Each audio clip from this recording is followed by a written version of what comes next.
What's going on? I want to apologize, of course, for being a tad bit late tonight. Charges to my head and not to my heart. That's what we used to say in church. Charges to my head and not to my heart, baby. How's everybody doing tonight? I just wanted to come down here and just kiki for a few seconds. You know how we do. You know how we do. What's going on, Angelique? What's going on, Natasha and Vita? And the fat girl of fashion, yes. Come on. What's up, Keisha Boo? What's going on? What's going on, Eartha and Tia Tia? Yes, Courtney Court, Tia Tia. Okay. Shout out to Little John and the East Side Boys. Let me get my stuff. But what's up, So Jeff? So Deaf. Okay. What's going on, Cheryl? Did you ever get an update on your BravoCon ticket? Girl! Girl, you know what's so crazy? I promise to God, when y'all ask me stuff, it's like I'm already over here doing it. I was just talking to both of my sisters today. Because we were planning a trip, but I was like, oh girl, I forgot. Girl, we're gonna have to postpone the trip because I forgot that I might be going to BravoCon in November. And we were trying to plan our trip around the same time. Um, I sent an email to what is it called? Front Gate Tickets. Basically, girl. I sent them an email the other night. Was it last night or the night before last? It was like 3:00 in the morning. Basically saying, baby, I requested. I'm not trying to say I should be above anybody, but I put in a request for my BravoCon tickets on June the 13th. Girl, BravoCon is less than 66 days away. I just want an update on whether or not I'm going to be approved. Because again, I put in my request on June the 13th. BravoCon is less than 66 days away. So why y'all ain't told me whether or not y'all gonna give me my ticket or not? Because y'all still ain't ran my credit card. So, anyways, they emailed me back today. And they basically told me, thank you for contacting our support team. Upon review, your VIP waitlist request for BravoCon is still pending status. So basically, it's at the discretion of Bravo on whether or not they give us the tickets. So once they say approve or denied, if they say approved, then they'll let us know, hey, you were approved. We about to run your card. So make sure that, you know, your funds are available because we about to run her. They literally just sent me this email today, September the 10th, at 5:55 p.m. At 5:55 p.m. They just sent this today. And I was texting my sisters telling them, and I literally sent them the screenshot. Girl, look at this. Because I was telling them how I had tried to get in contact with the people. So basically, it's up in the air. So I don't know. It is what it is.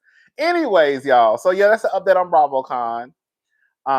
If Bravo, I guess if they say give it to her, then they'll give it to me. If they say not, no, then I guess the answer is no. I don't know why they acting like they don't need this money. Girl, I ain't never had to beg nobody to take my money. I don't know why BravoCon is acting like they don't need this money.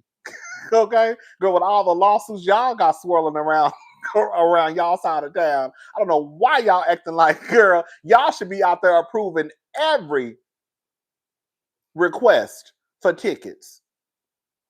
Okay, because every time I look up somebody suing Bravo, Andy Cohen, NBC Universal, hey Bang Bang, hey Nene, hey what's the chick from New Jersey with the red hair? Hey Brandy Glanville. Anyways, so it is what it is. It's gonna be what it's gonna be. All right, y'all, let's go ahead and get into the mess. So just a quick update. Let me make sure this is on. I can't believe. Girl, I was in here watching Heart and Hustle earlier. I'm gonna put that after we get done with the live. I'm gonna do the video for Heart and Hustle. Girl, I was in here crying. Y'all know I'm a titty baby. Girl, I was in here crying and stuff. Anyways, so long story short, Andy was stopped by TMZ the other day, and of course they asked him about what's up, faith, love, life, and style. And of course they asked him about the Grand Dame, and this is what he had to say. I got this clip from All True Tea. So shout out to All True Tea. So let's take a listen to what Andy had to say. Karen is out of jail. Yes. Have you spoken to Karen? We have texted. Okay. But I will be speaking with her imminently. How is she? I will let you know after I speak with her. Oh my God! Okay, last, is she coming back to the show? I hope so. Okay, we appreciate you. Thank you, Andy. Ciao. So what it sounds like to me is Karen is definitely coming back to the show. You know, Karen is a hot mess. Karen, she done paid her dues to society. He texts Karen. Karen will definitely be back. I think that, and I've said this, I'm going to say it again. It's not that just because I like Karen. I feel like I have definitely not. It's not for me to hold Karen accountable, but I feel like I've definitely been honest as it pertains to Karen and the mess that she's been involved in. The 4, alcohol related offenses. I feel like I've, been objective when it comes to Karen. But I also feel like too, Karen went to jail. I would have made Karen stay the full year. If we're gonna be honest, she wouldn't have got out in those 6 months. Girl, I said, girl, because the way that judge was reading her that day, I don't know who told Karen she could get out after 6 months, but I feel like it wasn't that judge. The judge who put her there, I definitely don't think that's the judge that let her out. How did Karen get out of jail? I don't know how this works. How did Karen get out of jail? That means it had to be approved by a judge, or does it have to be that judge? Because I feel like the way that judge was reading Karen, I don't see him letting Karen out after those 6 months.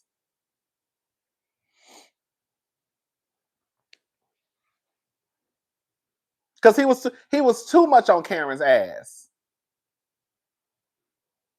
The jails are crowded. It had to be him, so he let her out.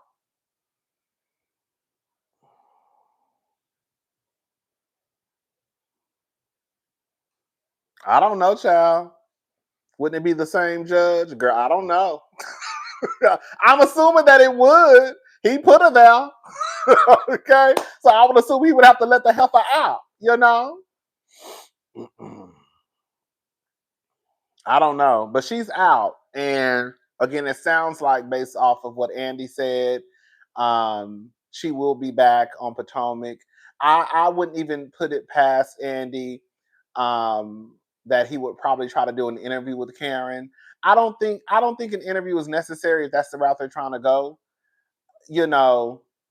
I feel like Karen, but the thing is, see, this is the thing. Can we talk? Can we talk, y'all?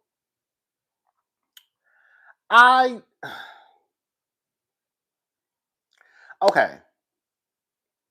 They're not, I get it, but I also don't like it. The girls in the group are not going to hold Karen's feet to the fire. They tried to before Karen even went to jail. No, they didn't try to. They didn't even try to before Karen went to jail. Because at this point, and I do get it, they basically built a friendship. And can we be honest, y'all? While yes, we look at these shows for entertainment, I don't think that a lot of us would just throw our friend under the bus, even if we felt that they were wrong. So now at this point, Ashley has created some type of friendship with Karen to the point where she's not really gonna go, too far. Now, exactly. Season 1, Ashley, season 2, 3, 4, she would have been whacking the dog shit out of Karen. But at this point, Ashley really not gonna go too far with Karen. Gizelle really not gonna go too far with Karen. Wendy really not gonna go too far with Karen. You see what I'm saying? So you really don't have anybody who's really gonna go there with Karen. I know one thing: the first interaction on the show with Vindicated Karen should be her prison stint. I know that's right, Southern Purchase. So nobody's really gonna do what needs to be done. Again, they tried to have Jacqueline. She whacked. They tried to have Jackie do it, and Karen had that lady crying. I said, girl, they really need a Kenya Moore. They don't have a Kenya Moore on the show. That's the problem. They need a girl like Kenya Moore who would have been whacking. Girl, Karen, girl, no matter what. Quiet as it's kept, they should have had Sharice there. Because we all know Sharice really won a couple of swings at Miss Karen. You see what I'm saying? They need like a Sharice who is going to definitely whack Karen a few times. They don't have a Sharice on the show because now these girls, they're friends with Karen. And like I said, I get it to a certain degree. I do. Ain't nobody just gonna whack their friend. I know I wouldn't. I'm just gonna be honest with y'all. If that was my friend and I knew my friend was dead ass wrong, 10 times out of 10, I'm not gonna get on TV and just run them over with a trailer because that's still my sister. You know what I'm saying? Like, damn. Like, girl, you really fucked up, bitch. But I'm just not gonna get on here and just whack my sister, okay? Our season 2 Gizelle, right, Megan? When she wore the shit about Karen taxes, right? Now, and that's the thing. And see, that's the thing, right? That's the problem. Before, the girls was gonna whack each other, but now they're friends, so they really not gonna go. They really not gonna go too low. All these girls knew that Karen was a drunk. We just talking tonight. All these girls knew that Karen was a drunk. Gizelle has said it. Remember when her and Karen got into it at Wendy's house and she was like, I'm going to expose your drunk truth. Remember Gizelle said that? And then Gizelle never mentioned it again. So all these girls, they a sudden would ask questions, and that's the problem.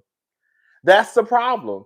That is the problem. Come on, I'm glad you said that. They need a Sutton and Garcelle on the show. Because when you have a storyline that everybody wants to know about and it flops or nobody's up to the task, then it doesn't do the show any justice. There's no way that Sutton would have been on that show with the shit that was going on and Sutton wouldn't have asked girl 13,000 questions. You gotta have somebody on the show that is willing to push the storyline, who is willing to ask the questions, who ain't too really, they ain't really formed that much of a friendship with this lady. Like I said, they tried to get Jackie to do it, but Jackie was too weak. Girl, Karen had Jackie rocking back and forth in a corner crying. Oh my God. I was like, girl, she's so whack. When Jackie was like, I'm really a nice person, girl. Girl, Karen just cursed you out and told you she ain't give a fuck about your tears. Girl, and quiet as it's kept, you started with Karen. You were supposed to see it all the way through, Jackie. But you not even up for the task because Karen cussing your ass out. And Karen knows she wrong. Okay? But you can't even handle Karen. That's why I lost all respect for Jackie. Girl, I said, girl, you really letting Karen curse you out? And girl, really and truly, Karen is an easy read. Y'all know all of Karen's tea. Y'all know all of Karen's tea. How are you letting somebody when you know her tea? Girl, y'all know Karen is a drunk.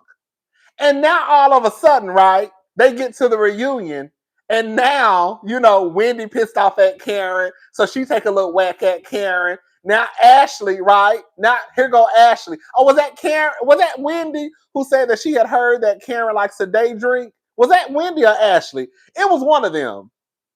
When they were talking about Karen day drinking, and I think Ashley was the one who said that she heard that somebody was in the car with Karen that night. Well, girl, why y'all didn't say all girl, why y'all didn't say all of this on the show? When it was time to really, girl, make Karen sweat. Why didn't y'all say this on the show? Now all of a sudden Karen not here. Now Karen not here. Because Karen is the oldest one on the cast, but Karen quick, when it comes to Karen comebacks, Karen be on her shit. Now you can't take that away from Karen. Karen is the oldest one on the cast, but Karen is quick. Now all of a sudden, Karen not here. And now it's, oh girl, she likes to day drink. Sorry, y'all.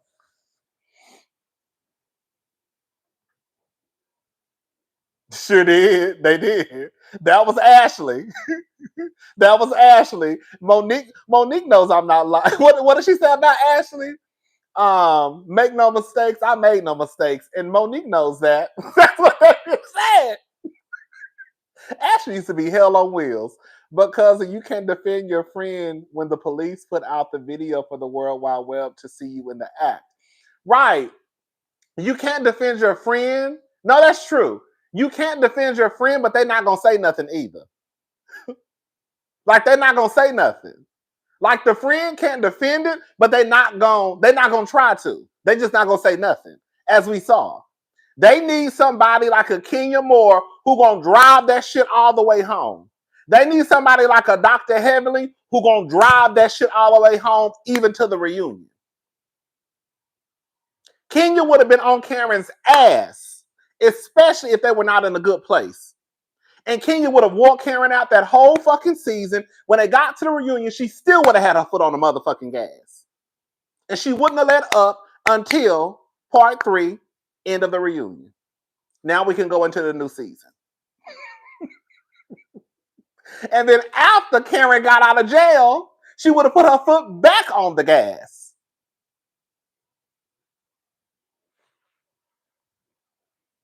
That's all I'm saying. Because I think the video didn't come out until after they shot the season, right? I don't think the video was out during the season. I don't think the video came out until after they shot the season. Is that what it was? The body cam footage? Yeah, but it is what it is. But hopefully Karen can come back, and I still feel like Karen. Oh, I still feel like Karen is gonna be living in a land of delusion. I'm gonna tell you when I knew Karen might be on some fuck shit. I'm gonna tell y'all when. Bitch, let me tell you when I knew Karen was. I feel like, girl, when Karen wrote. When Karen got out of jail and the news station, the people, the paparazzi, whatever you want to call them, news cameras, fans, were standing outside and Karen let her window down and waved. I said, oh, Karen, bitch. Karen, why are you waving like, girl, like you're Meghan Markle? Girl, why are you waving like, girl, you're the Princess of Potomac? I want to see a more humble Karen because she was saying she would be vindicated. Karen not going to be humble. Why are you waving? Karen was waving like she was Miss Maryland. Karen, if you don't let that goddamn window up and get your ass home, okay? Anyways, shout out to Karen, though. Shout out to Karen. All right, y'all. So,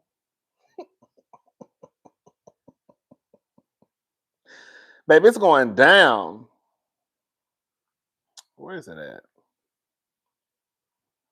I thought I had it right here. Hold on, let me bring it up.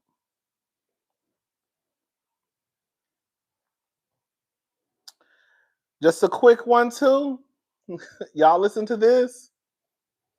RHOA star Kelly Ferrell hit with protective order after allegedly entering woman's home.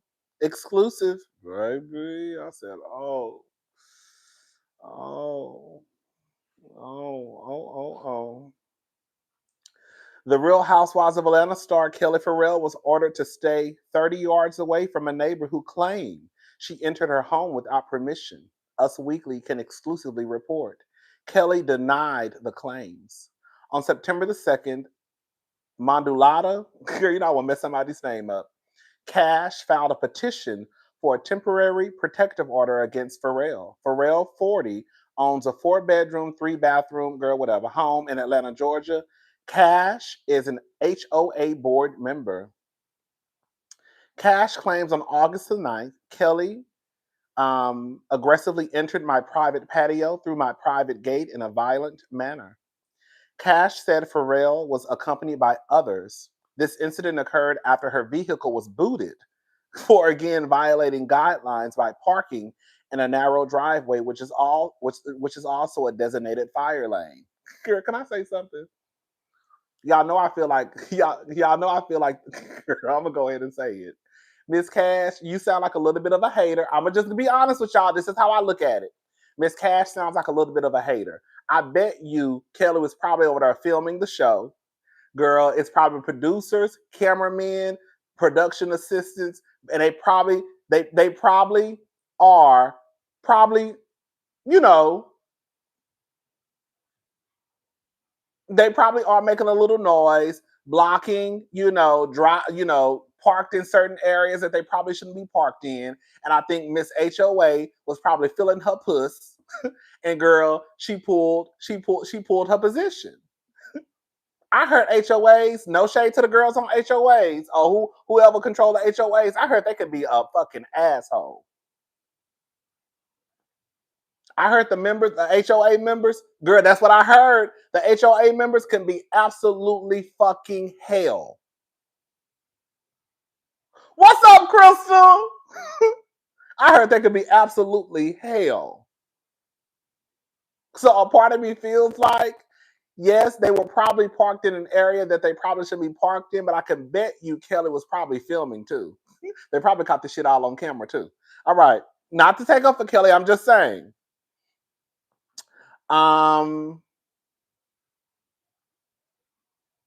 The petition alleged that Ferrell had to be physically restrained and removed, during which time she engaged in bizarre behavior while making a series of erratic verbal threats, some of which were clear and girl, I think Kelly was probably drunk. Kelly was probably drunk. Y'all know Kelly like a little girl, no shade to Kelly. Y'all know Kelly like a little glass of wine every now and again. Remember she woke up that morning and was making breakfast and was having a glass of wine. Now I don't know if it was morning or not. It could have been afternoon. But remember when she was making breakfast and I assumed it was a morning time and she had poured her glass of wine. I said, God damn. Now I'm not judging. I was like, God damn, Kelly already drinking and she making breakfast for the children.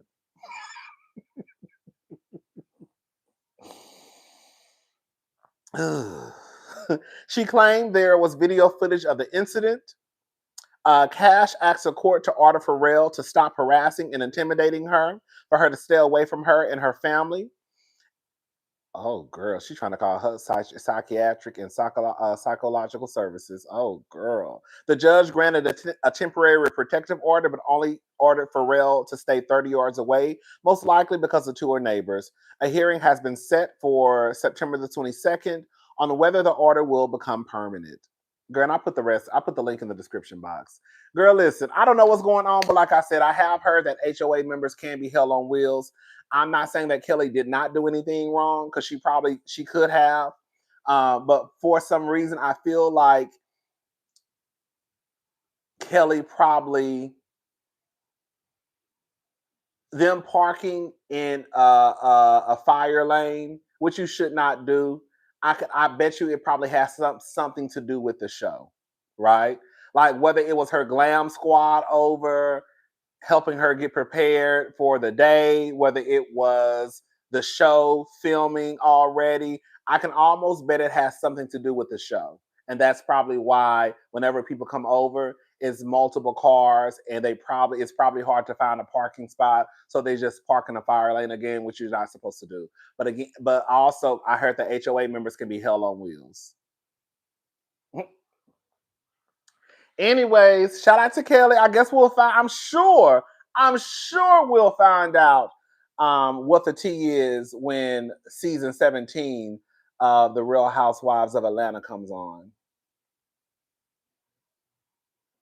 Can I say something? And then we're going to, I already talked about this.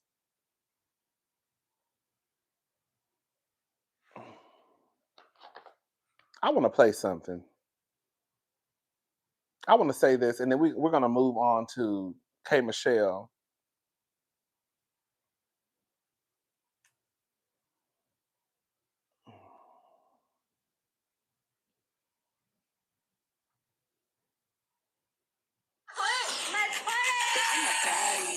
They know who I am, I'm a baddie. Hair done, nails did, I'm a baddie. Sometimes your breath can be a little on the hot side. I'm a baddie, they be serious. I'm so disgusted. I'm a baddie. They know who I am, I'm a baddie. Hair done, nails did, I'm a baddie. Sometimes your breath can be a little on the hot side. I'm a baddie, they be serious. A little tart. That's off the start.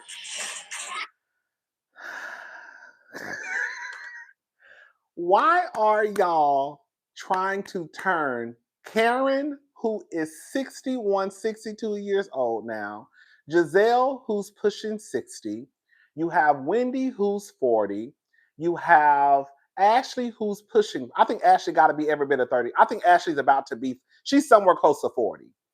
You have these women who are in there, who one is in their 60s, one is in their 50s.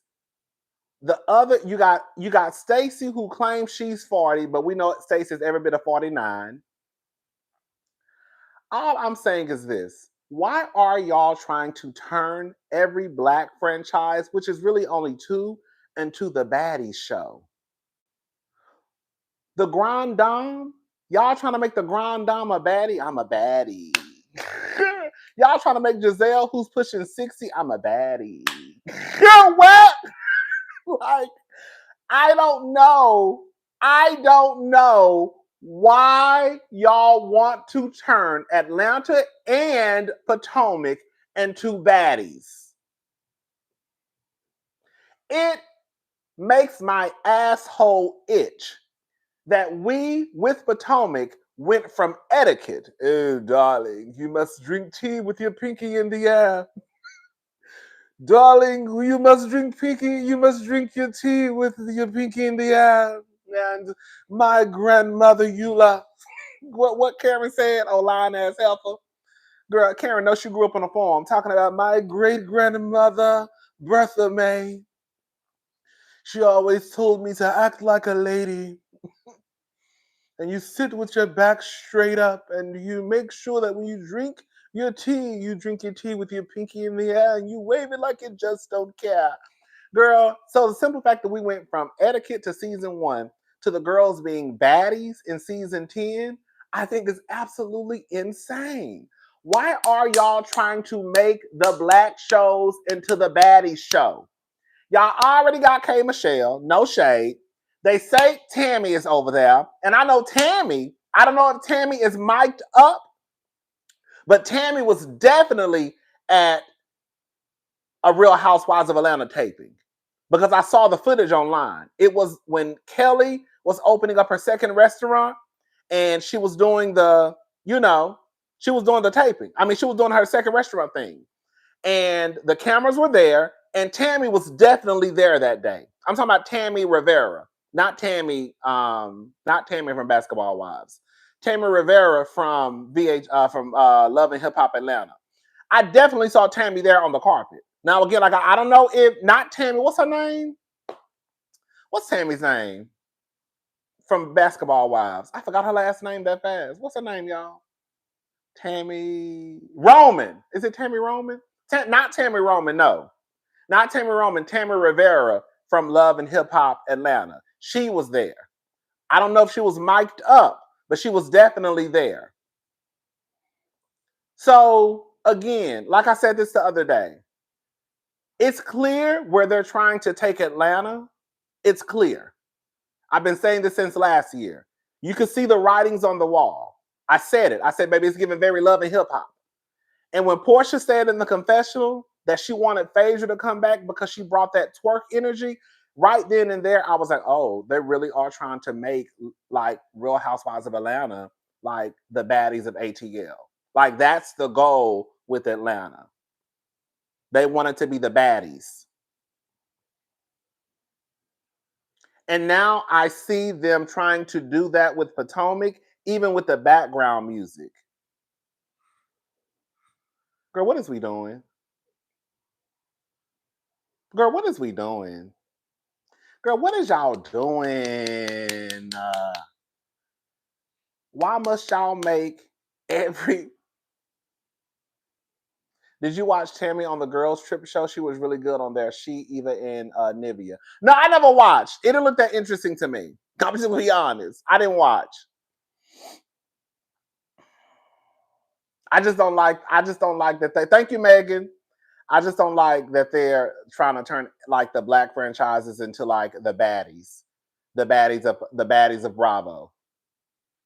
But I guess they see that's what's working with the black people. You know what I'm saying? You know, I was talking to some of my friends today, and you know, Baddies is in its 27th season. You know what I'm saying? So like they're clearly going for a younger audience. Like that's their goal. They're going for a younger audience. Anyways, let's go ahead and just move on so we can talk about K. Michelle and Robyn and Gizelle. Okay, y'all, here we go. Here the girls go.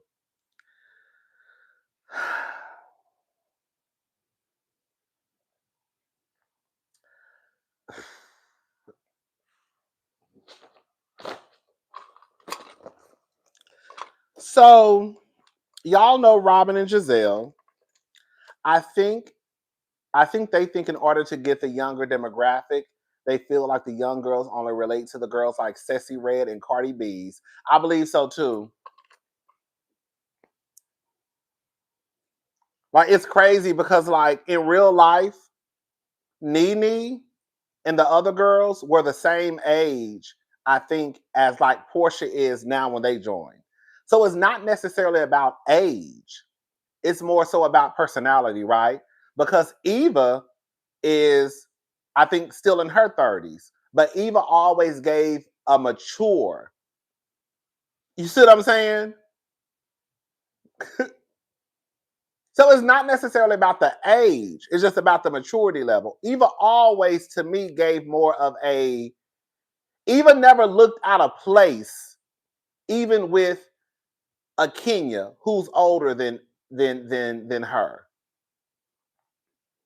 Right? Even with the Cynthia, she never looked out of place. Like she fit in. So it's like y'all are going for a younger audience, but I can also see the audience that you're going for too. I see the audience that you're going for. I see the audience.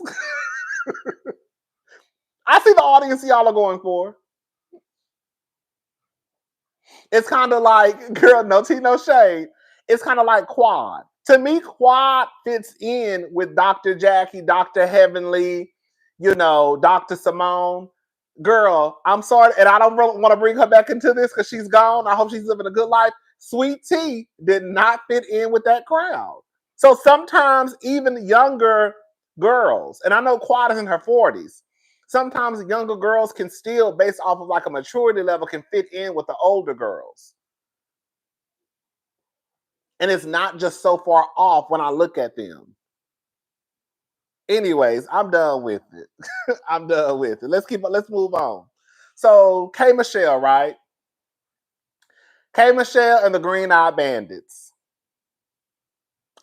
Everybody knows in my favorite voice that the Green Eyed Bandits, which consist of Gizelle and Robyn, the Real Housewives of Potomac, They have a podcast called Reasonably Shady. Well, they were on their podcast and they had some things to say about some of the girls that they have seen or they allege may be on upcoming seasons of Bravo shows. Oh, excuse me. Hey, cousin, this is off topic, but everyone low-key confirming Stacey got bragging dreads sent me. Thank you. You know what's so crazy? It did to me too, but can I say something? Girl, I'm gonna go ahead and say it. If that's the best that y'all have, if that is the gotcha moment for season 10, that somebody might have stank breath, girl, that means y'all really ain't got nothing to talk about. If the only thing that y'all can discuss in a 30-second trailer, if most of the conversations that are being had in that 30-second clip is about a castmate who might have hot breath, girl, what do y'all got going on for season 10? That's all y'all could put? Is that somebody's breath might be hot? That's all y'all could put was that Stacey might have hot breath. That's the draw. That's the draw for season 10. Is that Stacey might have hot breath. That's all y'all could come up with for the 30-second clip that y'all put out. Was that Stacey might have hot breath. That's it? Okay. I don't know what's going on down at Potomac. I don't. All right. So let's take a listen to what Gizelle and Robyn had to say. And then K. Michelle got online and dragged Robyn.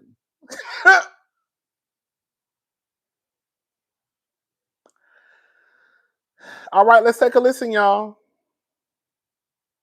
Atlanta. Yes. Speaking of Atlanta. Yes. I love Atlanta-ish. I think Atlanta has run out of people. No. What do you mean run out of people? So apparently Real Housewives of Atlanta has K. Michelle from Love and Hip Hop on their show. Okay, you had to clarify that though. Okay, but we're going to speak to that, but go ahead. And Married to Medicine has Angel from Basketball Wives on their show. Atlanta has run out of people. Okay, Angel from Basketball. She was a nurse. Really pretty girl. Who is she married? Who was the basketball wife she was married to? Are any of them ever married to a basketball we're dealing player? I don't know. I just know that she was on Basketball Wives like a number of seasons ago. Okay. And it might have been like the LA version. Is Married to Medicine supposedly, allegedly filming now? Are they filming now? I guess so. I saw a picture of her filming a confessional for Married to Medicine. Oh wow. Okay. So are we renting and recycling? That's what it looks like. So I'm like, out of all the people in Atlanta, now they're like, I really thought the network or the shows tried to like avoid crossovers from different networks. True. But I am like, Atlanta is running out of people. Well, because you're using people from other networks now. But but 85, it stays on traffic. So they're not running out of people. Right. They got plenty of people in Atlanta. Right. With 6 lanes. But 12 lanes across. Yes. I do want to say, and the traffic is traffic morning, noon, and night. Like it don't stop. Yeah. Okay, let's talk about K. Michelle really quickly. Okay. And this is allegedly, we do not know because it has not been said officially that she's on the show. I'm not mad at it. I feel like at first I was like, what? K. Michelle, that's weird. But out of the Love and Hip Hop, because I'm a Love and Hip Hop girl. Right. So out of the Love and Hip Hop world, there are very few people that I feel like have left that behind them and have gone on to do so many other things that it really wasn't a factor. But she was already somebody before Love and Hip Hop. She was already who she was before Love and Hip Hop. Is that a question? No, I'm telling you. Oh, you're telling me? Yeah. Okay. So I think those people can come and go. Okay. And then you have people, Cardi B is one who was pretty much created on Love and Hip Hop. Yes, and totally. Now she's somebody else. But I think K. Michelle already had her career. That's what I'm saying. So her being a housewife, she's married now. Her being a housewife, I'm not mad at it. So you're saying Love and Hip Hop doesn't define her? Exactly. That's what I was trying to say. Okay. So I'm actually here for it. Okay. For K. Michelle. Okay. If that is happening allegedly. But I hear what you're saying. Yeah. Yeah. Okay. No, it just like when I saw that, and then it was K Michelle. I was like, okay, that's interesting. And then it was when I saw this other girl, Angel, was filming Marriage to Medicine. I'm like, okay, what is going on here? They ran out of people. Out of people. Okay, and I didn't think it was possible, but they did. Speak.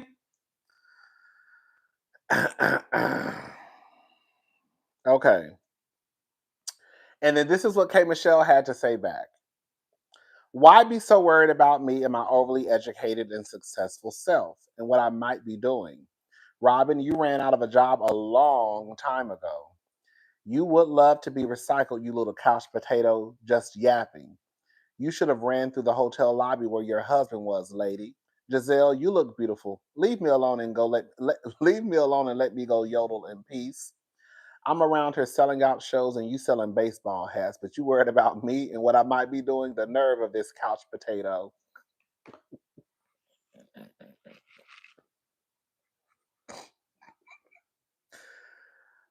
Can I say something? And this might shock some of y'all. On this one, I'm actually Team Gizelle and Robyn.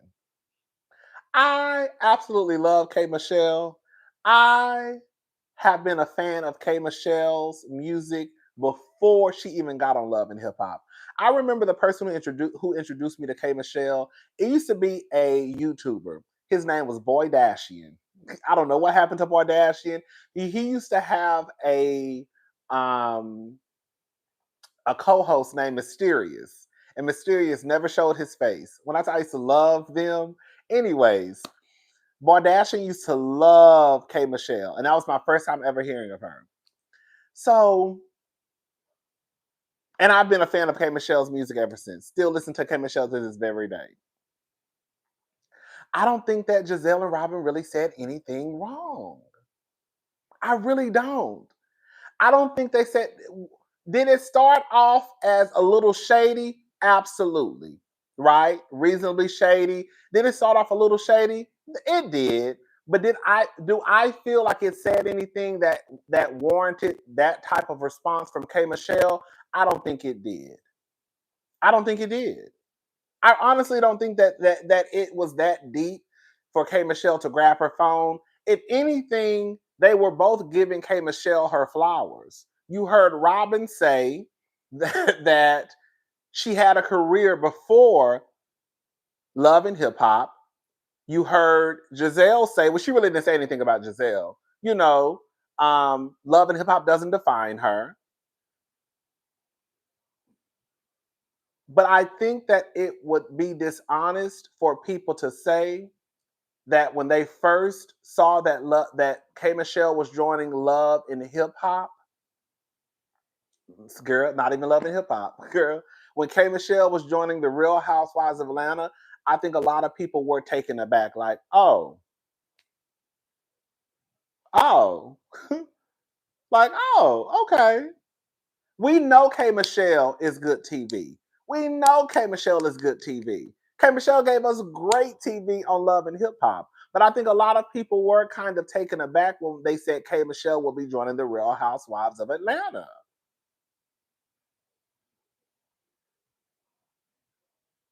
I think that for K Michelle, and it's no shade, I think for K Michelle to call Robyn a couch potato, girl, you're the same couch potato, K Michelle. You know everything about this lady's life. Okay? Just like she know about yours. The only way you know that Wandering Dixon was with another bitch was because of Potomac.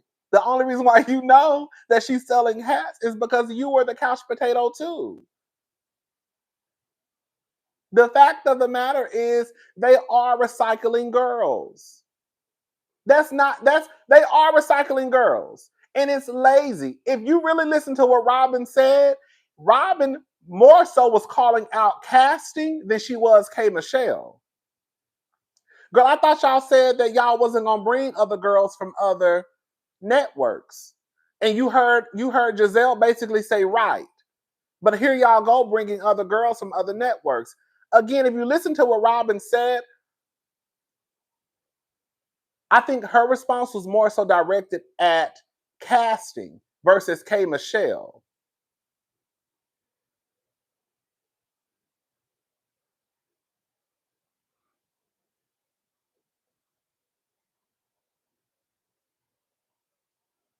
Can I say something? And this is no shade. We love K Michelle, but one thing I've noticed that K Michelle is doing, K Michelle is playing to the fans. Out of once this season started, I'm not saying the other girls haven't tweeted because I don't keep up with any of them like that outside of the show. But the only tweets that seem to make the blogs are K Michelle. K Michelle is the only one that's tweeting. I feel like K Michelle is putting on the show for the fans. Girl, you going after Robyn and Gizelle, I think it's lazy. I think it's lazy.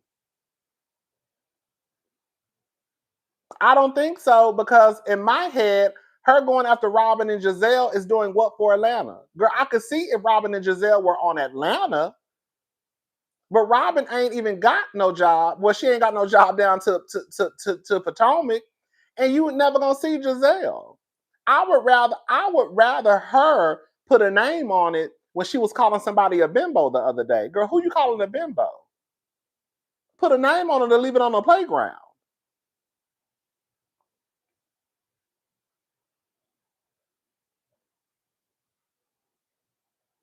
I don't think that came for her. I think that came for casting. If anything, I heard Robyn say K Michelle had a career before the show. I heard Gizelle say that her being on Love and Hip Hop does not define her.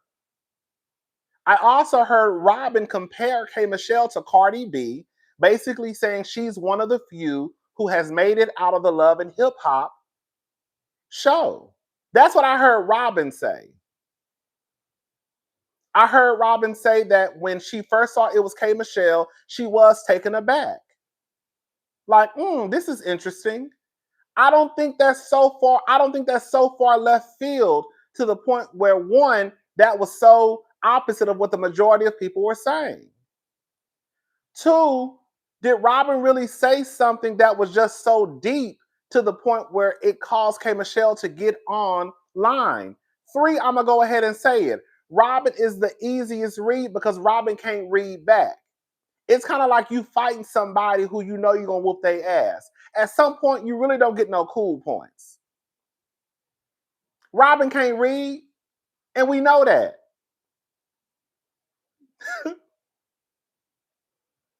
I'd rather you get down to the internet and call out Portia or Phaedra. Call out the girls on your show. So now when we watch the show, we know it might be some shit. You going back and forth with Gizelle and Robyn ain't gonna do nothing for Atlanta because Gizelle and Robyn ain't on Atlanta.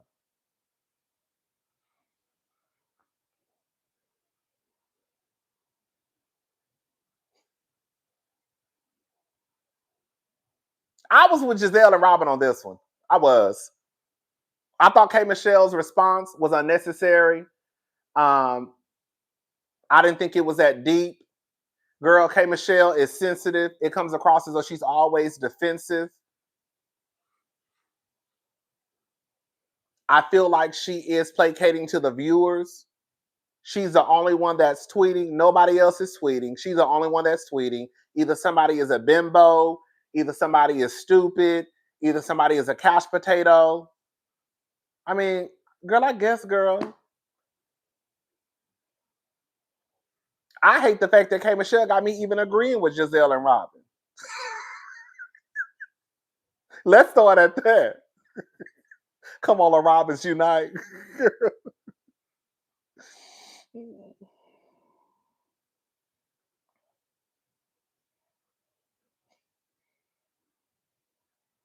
But you know, it is what it is. I guess we'll see. I guess we'll see when the season starts. Shout out to K Michelle.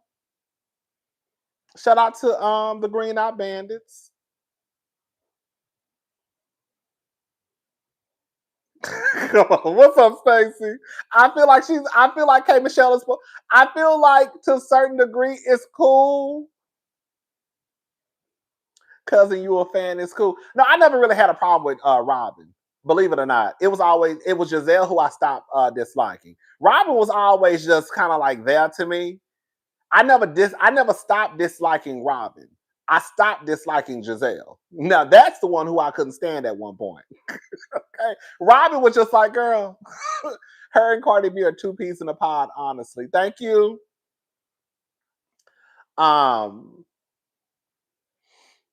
but yeah,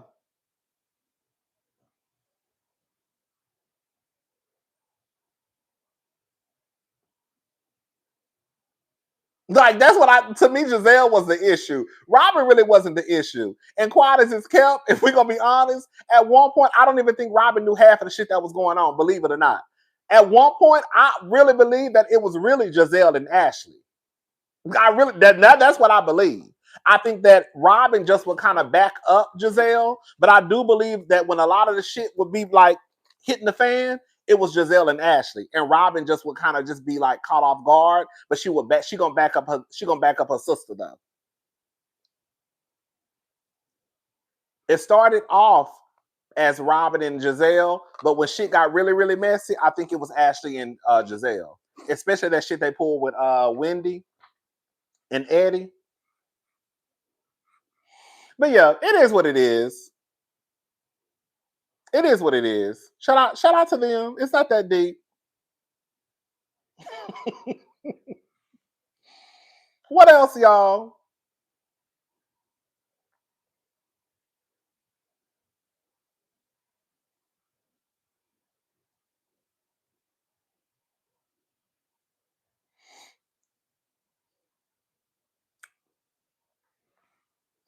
What's next? Jocelyn Hernandez on RHOA and Evelyn on RHOBH. Please know, Robyn will be at BravoCon this year too. Right. You know they already had Jocelyn on Married to Medicine. That was a mess right there. Oh, Angel Love. I mean, Angel Love is a gorgeous girl, but if we just gonna be honest about it, Angel Love, that's another lazy. Like we just gotta be honest, y'all. Them casting K Michelle and Angel Love is lazy. They don't want to put in any work. I think that if they do it the right way, they can go find the Stacys and they can find the Angelas. But because they really just want to just get the seasons out, it's like, girl, we just gonna go ahead and put K Michelle on. Put her on. We know what she's about. We know she's a firecracker. We know she got a mouth on her. She'll get the girls riled up. Put her on, right? Angel Love, she.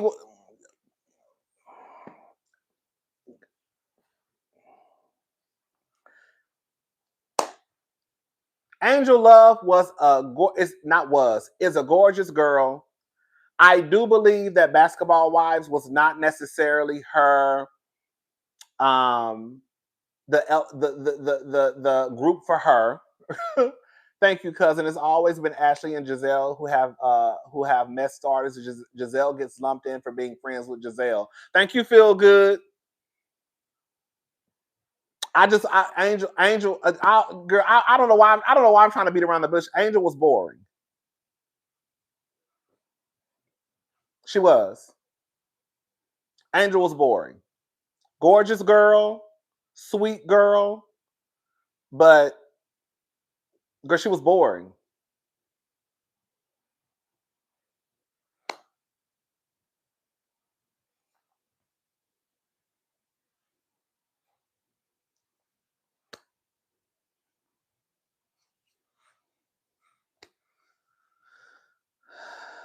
Basketball Wives just wasn't for Angel. I can see that. Like I said, sometimes some of these girls aren't meant for certain friend groups. You know what I'm saying?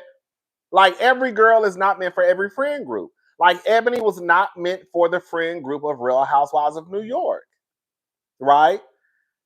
Angel was not meant for Basketball Wives. She might fit in with a more pulled up, right? They messy as hell, especially Dr. Heavenly, but she might kind of do better in a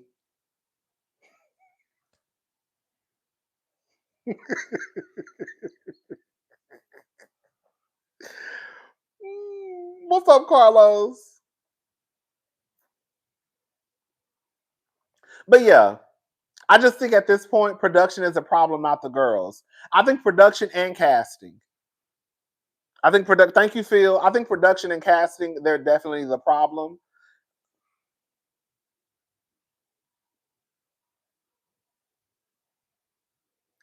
And Married to Medicine, RHOA should be pulling from the same pool, but Married to Medicine does it way better. They can get professional married women on their show, but RHOA can't. It makes no sense. It don't make no. It really doesn't. It doesn't. Hey, cousin Rodney and cousins in the chat. I know this ain't got nothing to do with the topic, but yesterday was my B-day. I need one of my favorite YouTubers to shout me out. What's up, Hot Commodity 77? Happy birthday. Y'all make sure y'all tell Hot Commodity 77, girl, happy birthday in the comments. Happy birthday. Yes.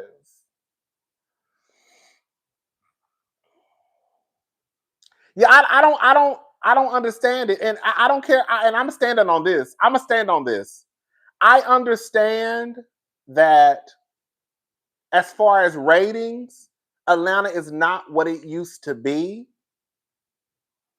And at this point, Beverly Hills has kind of taken over that spot, right? Reality TV as a whole, especially when it comes to live ratings, have dropped. Now, when it comes to streaming numbers, I don't know. But as a whole, when it comes to live ratings, the across the board ratings have dropped. But I will never not believe that the girls still don't want to be a part of the Real Housewives of Atlanta. I believe that out of all the reality TV shows, one, the girls will choose Bravo. Even with all the fuck shit Bravo has going on, the girls will still choose Bravo. And then two, especially the girls in Atlanta, girl, they would definitely choose to be on the Real Housewives of Atlanta. So, because in my head, they want to be on Atlanta, I don't know why it's so hard for them to find girls in Atlanta to be on the show. Like, in my honest opinion, I understand that everybody does not want to be on reality TV. That's not for everybody. Reality TV is not for everybody. Everybody don't want to be on that shit. Everybody don't want their business out there. I completely get it. But y'all not going to get me to believe y'all can't find one or two girls. Girl, y'all not going to get me to believe. Girl. Yes, y'all call Atlanta the Black Hollywood. That's what y'all call Atlanta. That's what the girls call Atlanta. Y'all not gonna get me to believe y'all can't find one or two girls, one or two in all of Atlanta and surrounding areas that you could cast for that show. I just don't believe it. Like, I don't believe in big ass DMV they can't find one or two girls. Yes, every girl does not want to be on TV, but y'all can find one, maybe even two.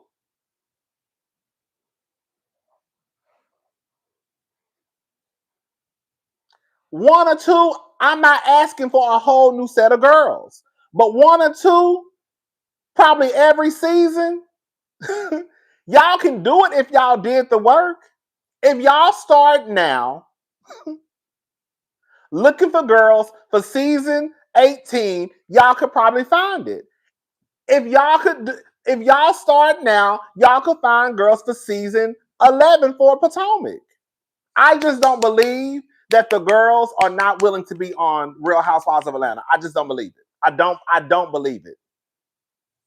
I just don't believe it. Two girls in Atlanta want to be on Real Housewives of Atlanta. Two girls who fit the bill want to be on Housewives of Atlanta.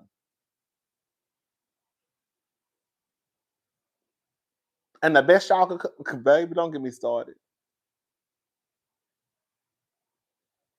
Yes, they want another Nene. That's the problem. And they're not going to find, y'all need to get to the point. Like, to me, Stacey was a breath of fresh air, right? Because Stacey came in as this black lady who kind of act a little ditzy, Jessica Simpson-ish, right? But we know Mama was putting on the game.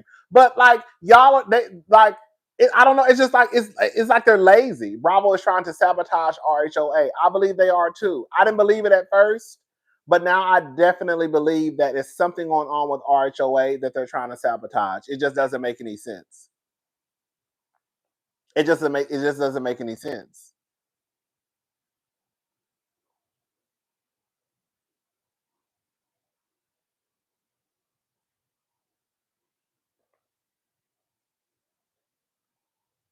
And another thing too, I'm gonna say this, just like Heather Gay said, I'm on the stuff, girl. I'm on it too. I wasn't on it at first. I was like, I don't know why y'all keep saying that they're trying to sabotage RHOA.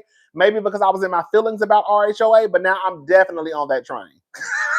Okay, girl, I'm sitting right up there in the front seat. Okay. What was I about to say about Oh, I just had. Girl, hold on. Let me look. Somebody said something that made me.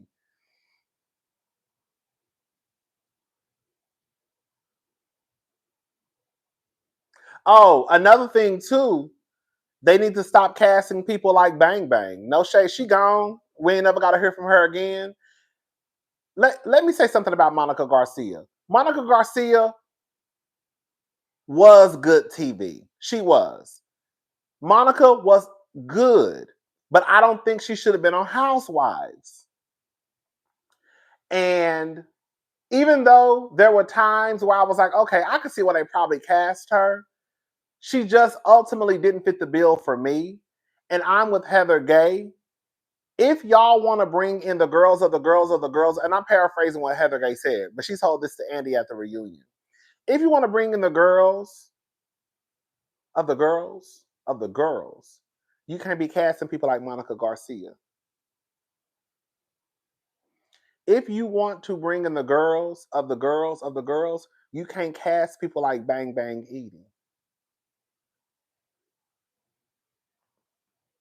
You just can't. Y'all can go get Bose to be on Real Housewives of Beverly Hills. Y'all can go get what's the white girl name? The rich white woman, the fashion designer, Rachel Zoe. What's up, Diva?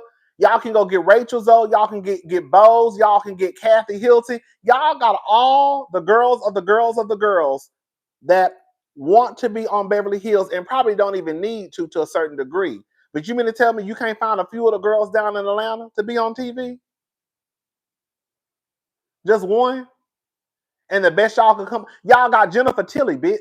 Come on, bitch. Come on, bitch. Y'all got, girl, let's talk about it. Bitch, y'all got Sutton, who don't even need the money. She just want to be on TV because she just want to be on TV, right? Y'all got Sutton, girl, on TV. Girl, y'all got Jennifer Tilly, who done already told y'all, girl, bitch, I got a piece of The Simpsons. Y'all got Kathy Hilton, who don't need the money. Girl, y'all got Rachel Zoe, who just signed on. Y'all got Bose, who was successful as fuck before the show. Like, y'all, for some reason, y'all can find all of these girls for Beverly Hills.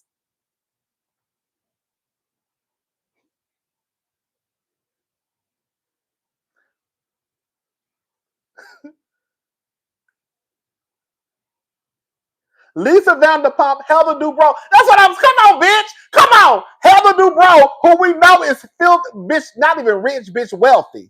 Okay? Like, at some point, like, they need to look in the mirror because you're like,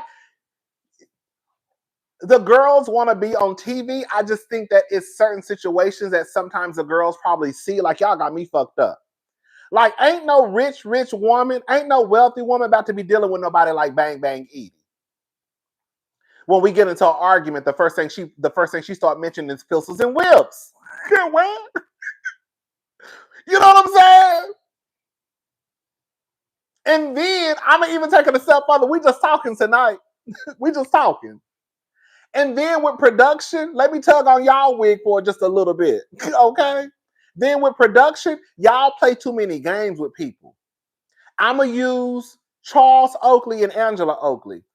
I had never heard of Charles Oakley a day in my life until, oh, let me tell you about my brother-in-law. My brother-in-law told me to tell the girls. Well, he said that way. I'm telling the girl. So my brother-in-law said that when I was live one day, he was watching me, but he was in and out of it. And he heard me talking about somebody named Angela and Charles, but he said he wasn't really, he was just like in and out of the live. And so it was about the reunion. I was talking about Angela and Charles, I believe. But he said it didn't click that who I was talking about. He's like a real big sports fan.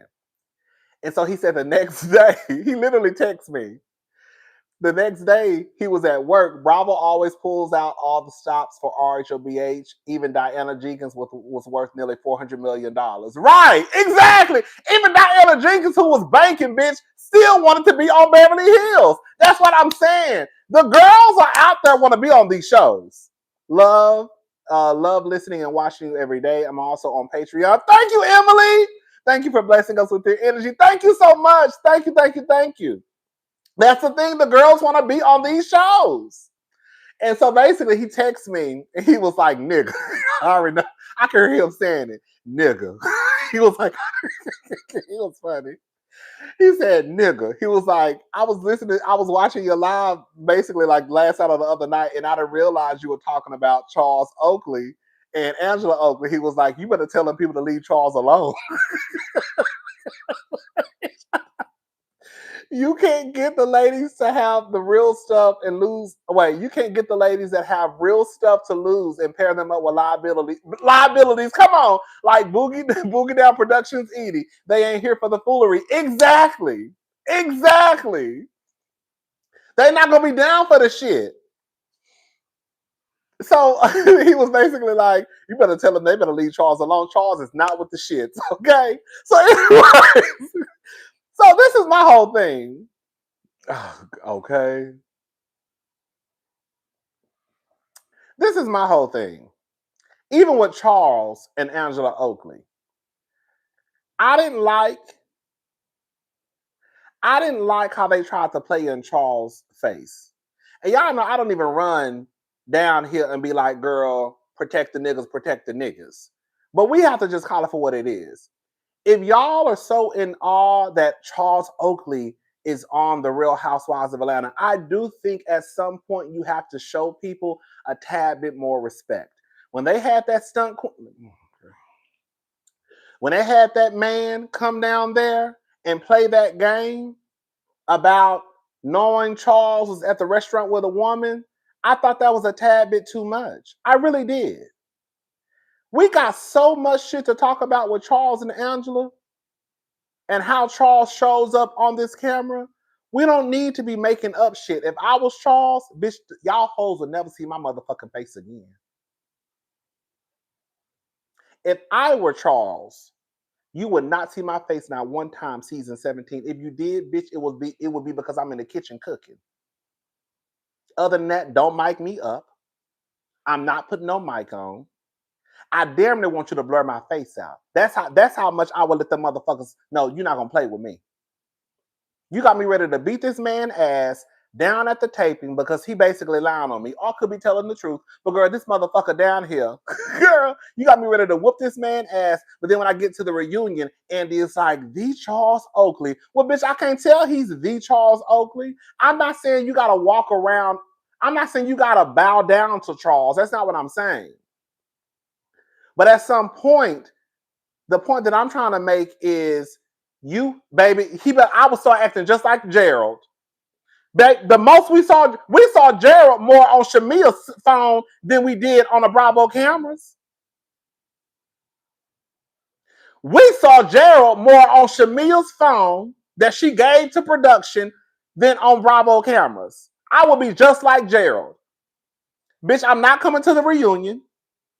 I'm not being on a goddamn show. Don't mic me up. Don't say shit to me.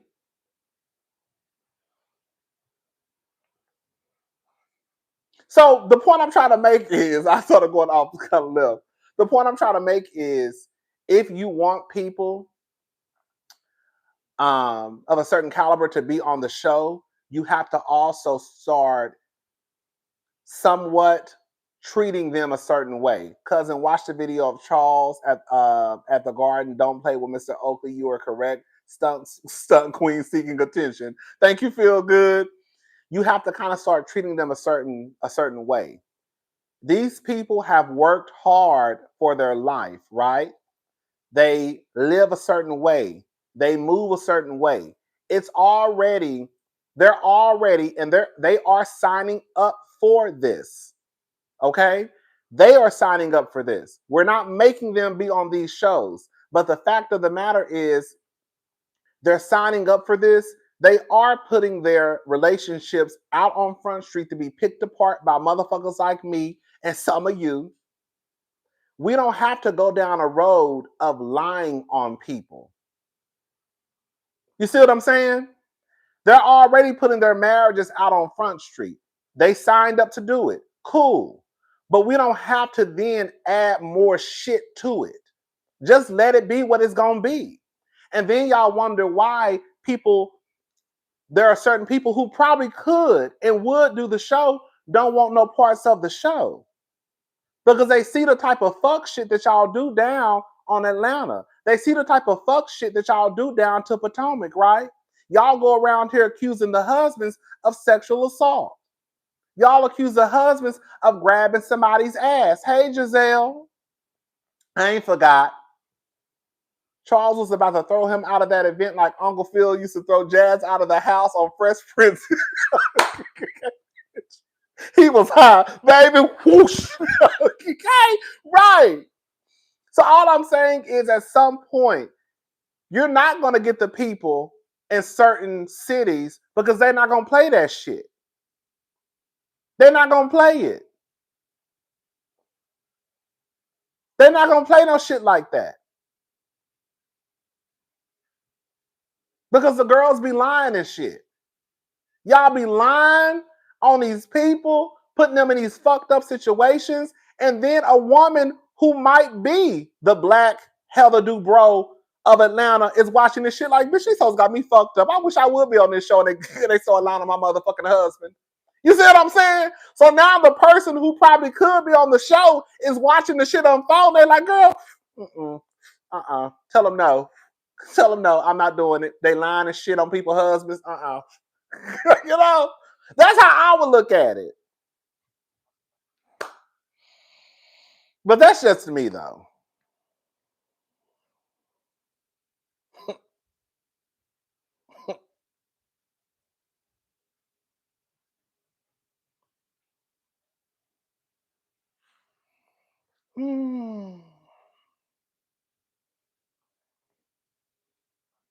A mess. Excuse me.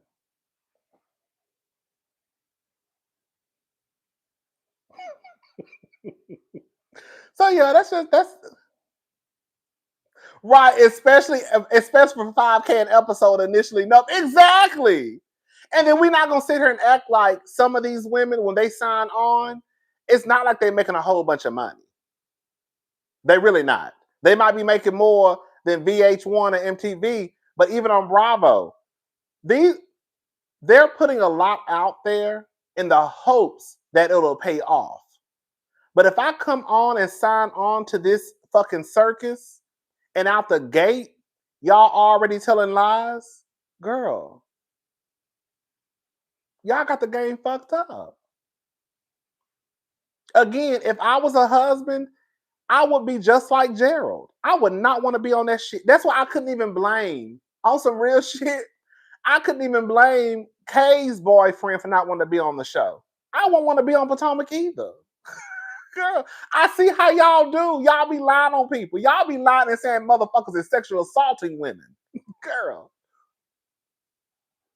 The women on Potomac got together behind the scenes to get rid of Mia, and the producers introduced us to better quality newbies this new season. Come on, Unique. What's up, Mimi?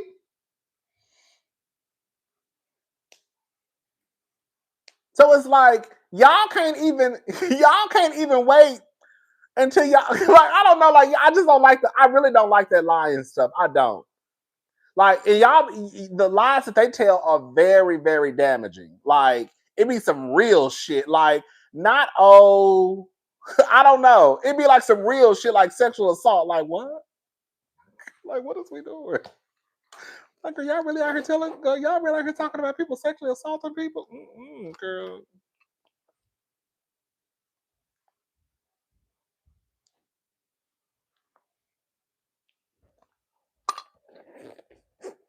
So yeah, they're gonna have to do better.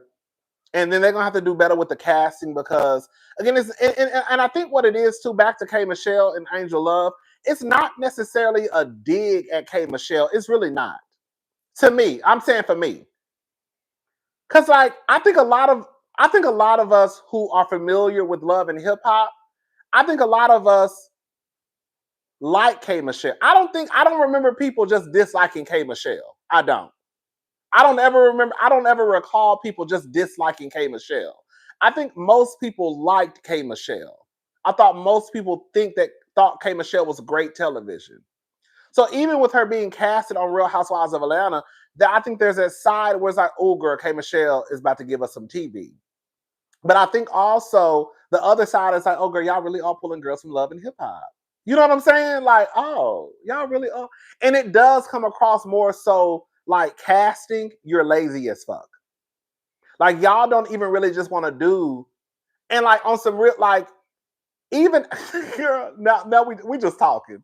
Even after that whole hiatus that they took, the best that y'all could do was Bang Bang Edie. Bitch, y'all hoes was gone for damn near 2 years. Was it 2 years or a year and a half? Okay. Y'all hoes were gone for a minute. And the best y'all could do was Bang Bang Edie.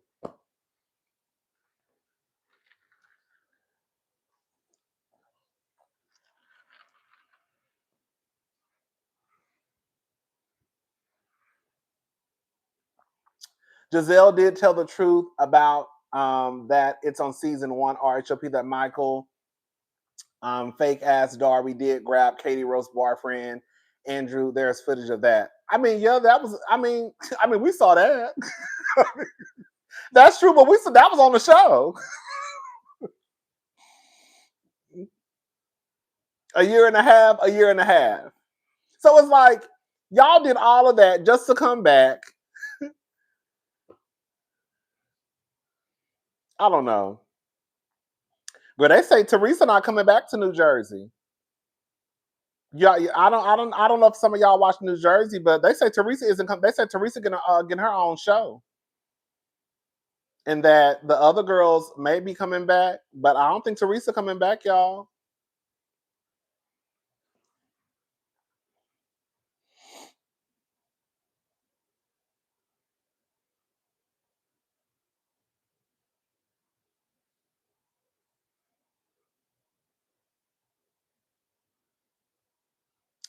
I'm gonna say this. I'm gonna say this, and I'm not gonna take it back. I think Teresa is gonna be another. If Teresa gets her own show, I could see it being another flop. I'm gonna tell you why. Teresa is gonna be just like the other girls. Teresa probably works best in conflict with the women on Housewives. Teresa probably works best in conflict with her sister-in-law Melissa. I think Teresa is going to be another Monique Samuels. I think she's going to be another Portia. I think she's going to be another Karen Huger. That when they get these series or spin-off shows or go off into another show, they flop. I really feel like that's going to be Teresa. I really do. I think that Teresa's going to get over there with Louis and those children, and she ain't going to have nothing going on. And the people going to be like, oh my God, what is going on? It's because Teresa probably does work better with Joe and Melissa, quiet as it's kept. Teresa going to be just like Portia. She's going to be just like Monique when Monique went to Love and Marriage DC. It's going to be the same thing. It's going to be the same thing. The girls don't like to admit it, but sometimes the girls work better with each other. Okay? Teresa shut the rumor down last night. Oh, she did? I don't think Teresa is that interesting either. Oh, Teresa. Oh, so she not getting her own spin-off show?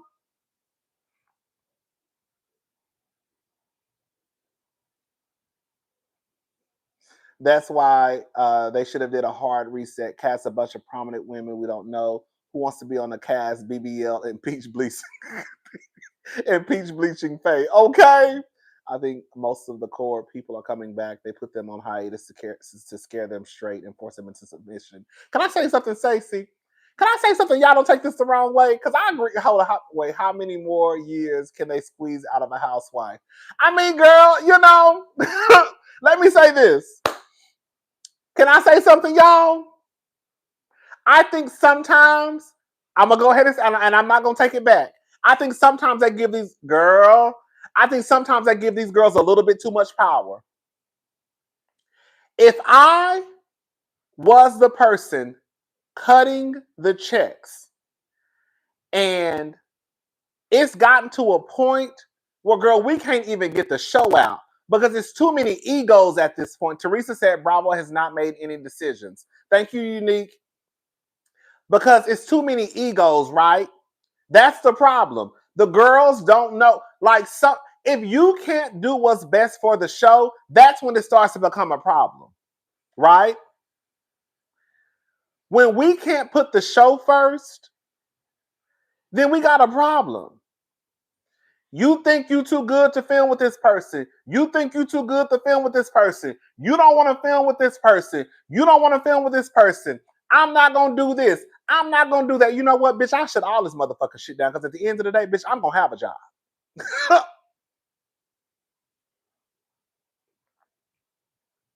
The fact of the matter is most of y'all need this check.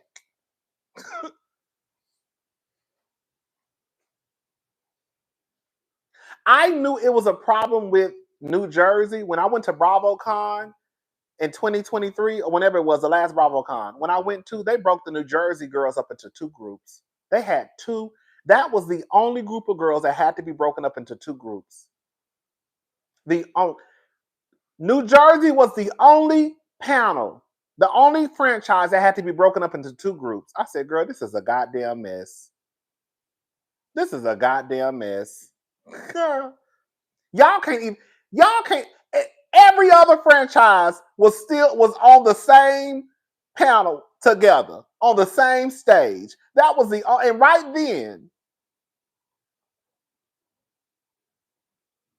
okay, come on, Stacey. They gave Potomac the tiniest hiatus, and them hoes got it together. You see, you show right. Let's talk about it, bitch. Let me tell you something. Let me tell you something. You see, Gizelle came back playing nice. Hello, okay. They need, what's up, Diva? They need to cast a group of friends. It's real world at this point. 7 strangers live in a house. Girl, what we call them? Girl, the real world and what's the show called with the island? Survivor. Girl, it's the real world meets Survivor. Girl, if it's a real world, and girl, then if they don't like you, they try to ice you out and kick you off the motherfucking island. It's a mess. Girl, and that's another thing too. I don't think they should give the girls that much power to the point where they can start icing people out. Y'all don't hire and fire nobody. They give the girls too much power when they start to try and ice the girls out. But you see what they did to Potomac last year? Girl, you see they pulled Gizelle in the office and said, Miss Thing, when we come back, you better play nice. And y'all see Gizelle came back and did a whole 180. All it took was a little bit of tugging for Gizelle to get her shit together. And now all of a sudden, her and Wendy best friends. Sometimes you got to tell the girls, we not playing that shit. Y'all gonna have to get it together. We have a show to shoot. And when we get to the point where y'all trying to ice people out and y'all are okay with the production, y'all are okay with it, y'all are giving the girls too much power. While yes, I do think they should have a say-so because it's their life, but at the end of the day, I hold the ultimate decision. And that's what I would tell them. Yes, I'm not going to mistreat you because we just don't mistreat employees. But girl, you're not going to come up here playing down to the job either because we all still have a job to do. And at the end of the day, this is my shit. And I make the final decision. And if I say y'all gonna work together, y'all gonna work together. Y'all ain't got no other reason that y'all don't want to work together except y'all don't like each other. Girl, please. Girl, I can see if somebody, girl, accuse you of rape. Hello?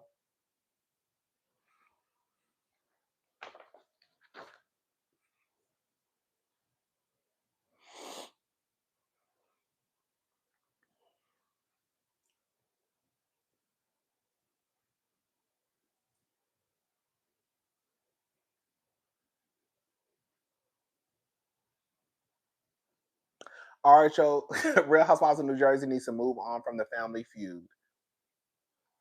Some stuff I can get, sometimes some stuff I can understand, you know. But all I'm saying is, at the end of the day, I do think they give the girls sometimes too much power.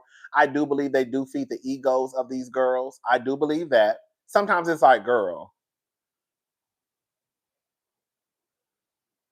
the girls they get mad at each other. They start trying to get each other fired. Hey, Nene, remember when Nene used to try to get Cynthia fired every season?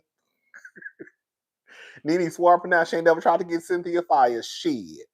I'll be damned if you didn't, bitch. Nene tried to get Cynthia fired. Girl, Kenya go, and then here come Kenya talking about, I think they're phasing her. I think they're phasing her out. Are they phasing her out just for Kenya to start going through what she's going through this season? Oh, I have not watched Miami. I think when the girls start to have a problem, I'm gonna tell you the telltale sign that the show is about to go downhill, or there's about to probably be a problem in 1 or 2 seasons. When they start to break off into groups, and go this way, that's when the issue is about to start. If we can't be one group, have issues, and still come back together, once we start to go off over here, that's always like the telltale sign that, girl, the shit is about to start. It's about to go down. How y'all got 2 groups in one group?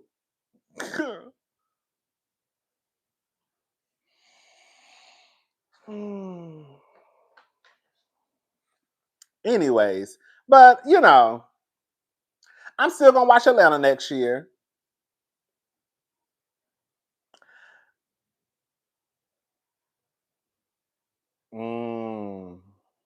I'm still gonna watch Atlanta next year. I am. And I'm gonna watch Potomac, of course. To me, like Dr. Nicole, let me ask y'all a question. Did Stephanie used to date, because I don't watch Miami. Was Stephanie Anthony's ex-girlfriend? Was that the truth? Is that really why Dr. Nicole left Miami? Is because Stephanie was Anthony's ex-girlfriend?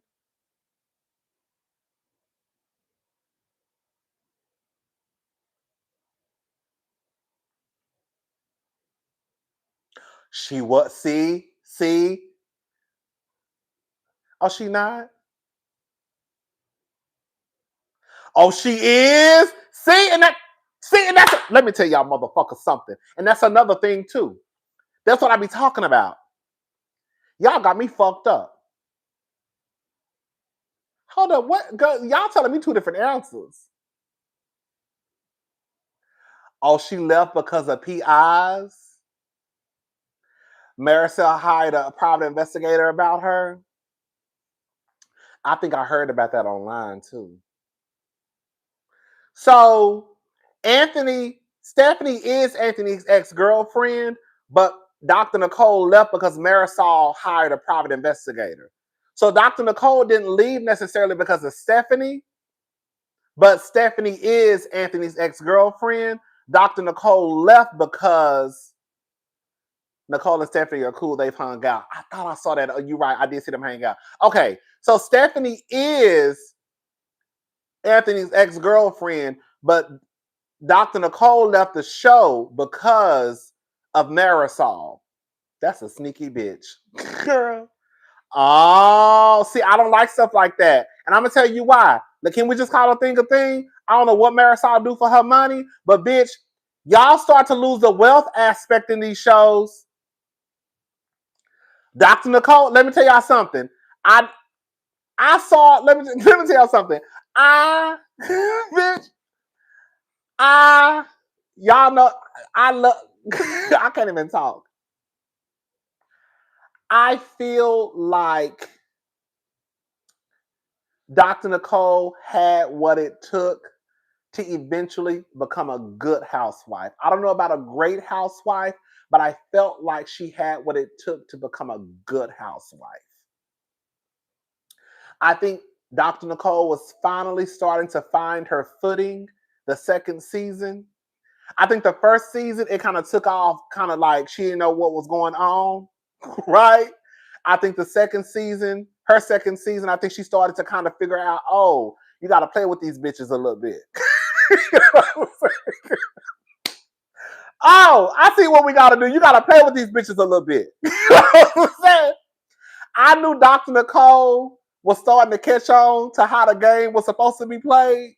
Remember when they met up at Alexis's home and Dr. Nicole wanted to ask a question, and Alexis basically tried to say that Dr. Nicole couldn't ask a question because, girl, the man charged about an hour, and bitch, that motherfucking Dr. Nicole went in her motherfucking purse, and girl grabbed her card and basically said, bitch, I'm gonna ask my question. Here's my card, and put that black card on that man. I said, come on, bitch. I said, come on, bitch. Bitch. When Dr. Nicole said, bitch, I'm gonna ask my motherfucking question.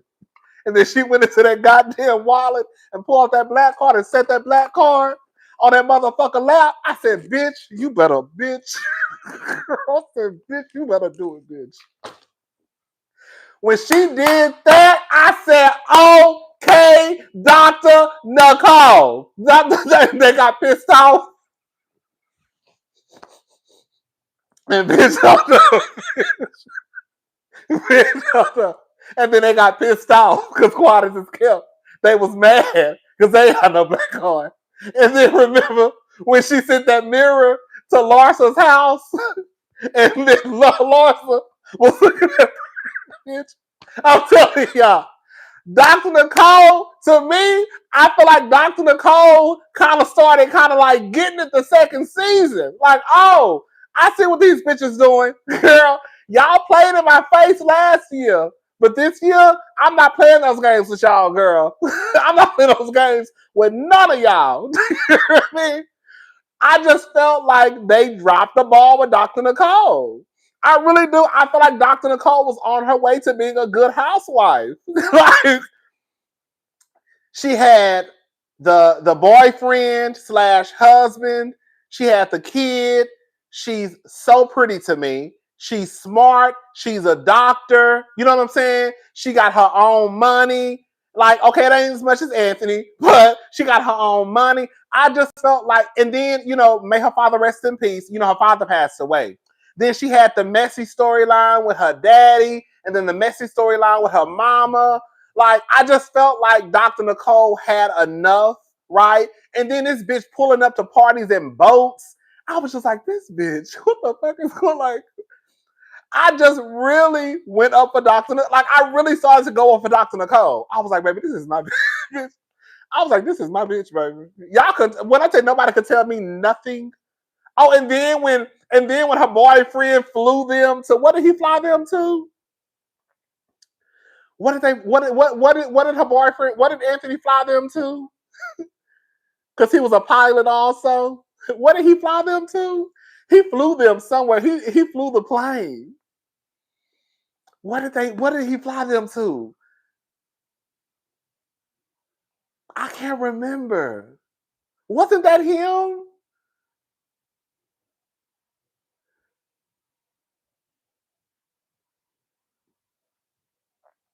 I can't remember where they went.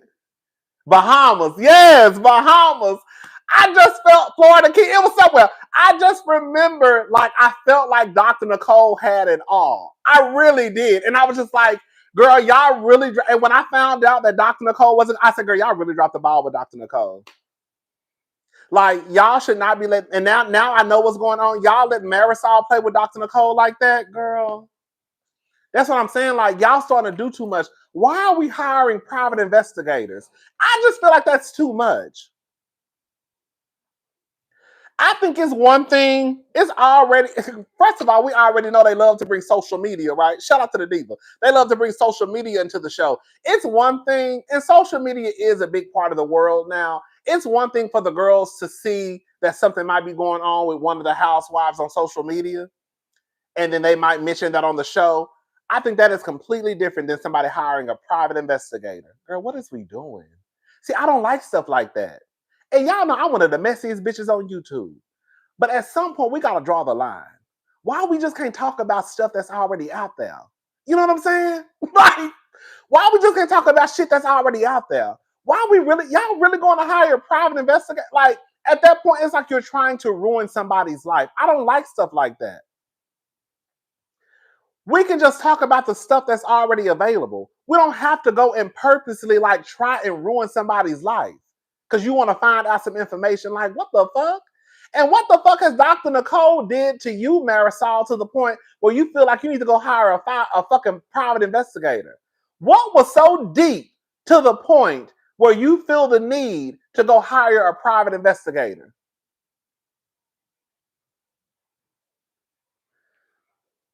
The classism is what worked best on ATL and Potomac. Thank you, Minnie. Thank you so much. I just don't like stuff like that. I don't. When the girls start getting too messy, when it starts to get too messy, like, girl.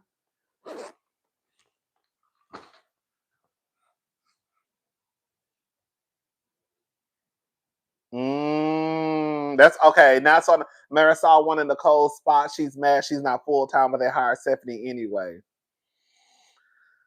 Still didn't get it. She did all of that shit. You did all that shit and you still a friend. Like, girl, you look dumb. Now it's starting to make sense. I'm starting to remember this stuff I saw that you're telling me on Instagram. Like, girl, y'all doing too much, and you still didn't get the spot. That's the gag. You did all of that, and you still a friend.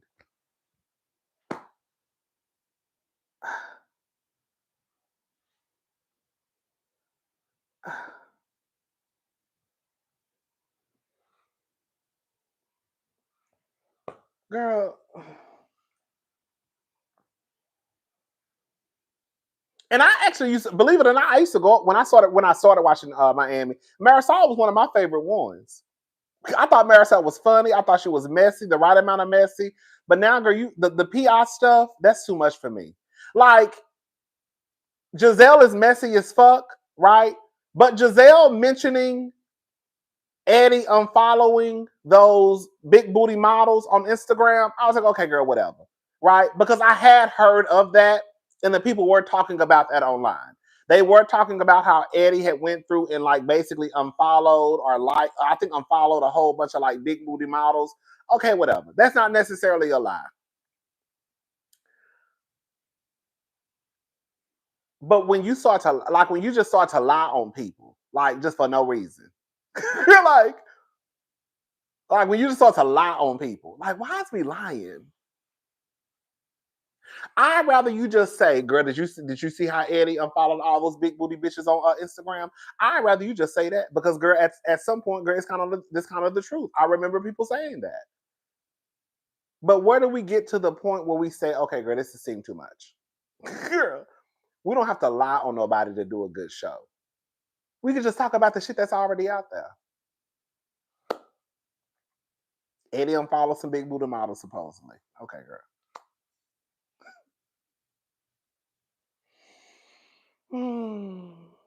Anyways, it is what it is. All right, y'all. I'm about to I took my notes. I'm about to do the Heart and Hustle. Girl, I was over here crying, girl. I was over here crying, y'all. I was watching Heart. If y'all have not watched Heart and Hustle Houston, it's actually a good show. It's actually a good show. I was over here boohoo crying. Girl. I love Chloe. I love the fact that Chloe is being honest. We're gonna talk about it. Yes, the scene with Chloe. How you already know. You already know the scene with Chloe. Yes, girl. I thought that was so. You just never. It was Chloe. You just never really see You just never really see parents be open and honest and apologize to their children. Like, I feel like yes, I was crying boobs. It was like sad, but it was like we're gonna talk about this on the show. I'm not gonna say too much, but you don't really see a lot of parents who will own up to the shit that they've probably done to their children or where they dropped the ball at. And to see Chloe, a black woman, on TV owning up to what she has done and what she could have done better, and the fact that she apologized to her. Girl, I'm about to start crying right now. Oh my God. Ah, girl, here I go. Girl, I'm such a crybaby. I'm such a crybaby. I thought it was really, really sweet. Now we still gonna get onto Nico. We still gonna get onto Nico. But I just thought it was really. I was like, girl, you really never see that a lot with parents. Like a parent just gonna, I did the best I could do, and then they're gonna leave it alone. But I was like, this is really, really sweet of Chloe. Like, I don't know if Chloe been in therapy. I don't know. It sounds like she been in therapy, child. But I was just like, it takes a lot. And I get down here, I talk about the girls on these shows, but I have to be honest, and I said this the other day. I know that's what these girls sign up for. They sign up to tell their truth. But I also know it takes a lot for people to get on TV, especially to own up that you may not have been the best parent a moment, throughout this journey of parenthood, and that you dropped the ball and you could have done better. Like the girl, I really don't see people do that a lot. I just don't. And so for me to see it, I was like, oh my God, like, girl, this is really nice. I don't. It really just brought me to tears. I was over here like crying. I ain't even gonna be able to go live. I'm like, my eyes gonna be bloodshot red and shit. It was healing for her as well. You could tell. You could tell. It was just a nice moment. It was. It really was. I fuck with Chloe. I have no problem. Like I said, I know it takes a lot for people. One, it takes a lot for people, period, to just say, you know what, bitch, I was completely fucking wrong and I shouldn't have did that. But I also think, too, is no shade to parents. I feel like there are a large group of parents out there, whether you white, black, Hispanic, Asian, who will not own up to the fact that you did fuck up a couple of times. You did. And instead of you just saying, I fucked up and I dropped the ball completely and you did not deserve that and I'm sorry, girl, they'll just be like, I did the best I could. Girl, that's all you gonna say? So yeah. But I thought it was a nice, genuine moment. And you could tell that after the conversation, I was like, I really fuck with Chloe. I was like, I really fuck with Chloe. That's a messy ass helper. But I really fuck with Chloe. I was like, Chloe is my girl. I said, girl, that's my girl. Come on. Come on for taking some ownership. It was really, really good. Like, she told the truth. Like, at one point, she pretty much started looking at her son as her husband. Like, in a way, like the man of the house. I just like Chloe really owned up to the shit. Like girl, I'm telling y'all the show. I shouldn't tell y'all the show, but she was owning up to her shit. Like she started to look at her son like as a man of the house and the responsibilities that she put on him, even though they're not his responsibilities. Like it's not your responsibility to raise your sisters. That's my responsibility. You know what I'm saying? It was just a good, conversation. It really, really was. But like I said, girl, we still gonna talk about Nico too, because Nico,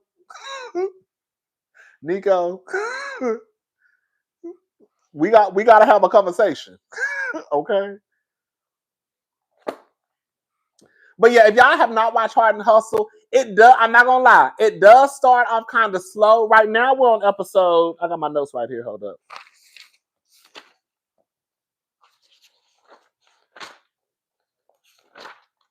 Episode 5. It starts to pick up around like episode 2, and then after that, it starts to kind of go. You could tell at first the girls were kind of like aware of the cameras. You can see now. the girls be aware of the camera, so they really be trying to be on their best behavior. Baby, Nico needs to do better, have a plan B. I'm with you, Shauna. That's why I said, Nico, we gotta talk.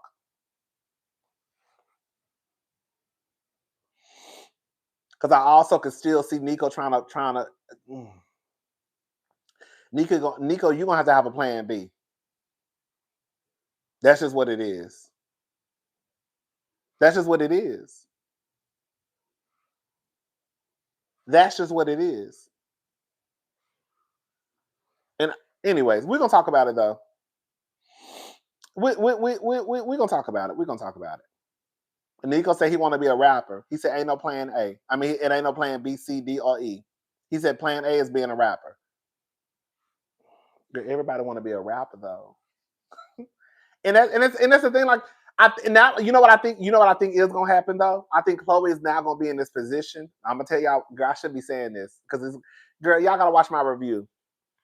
I could see Chloe also starting to feel guilty and just trying to support her son no matter what.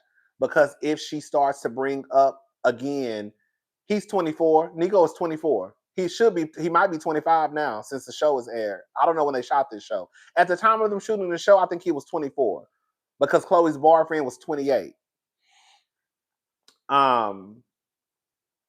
But I can see, no shade, I can see Nico using that conversation he had with his mother to try to get over Chloe sometimes. Because I think Chloe is now in a very vulnerable spot. I think she has opened up to, Nico. I think that's the word I think I could see Nico manipulating the situation. I could. I hate to say that, but I really could. And that's the only I'm here for Chloe in the conversation, but I could also see Nico being Mr. Manipulative. I could.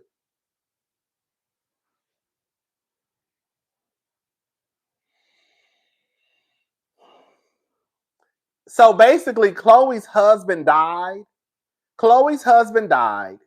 And when her and her husband were together for 7 years. Well, I'm sorry.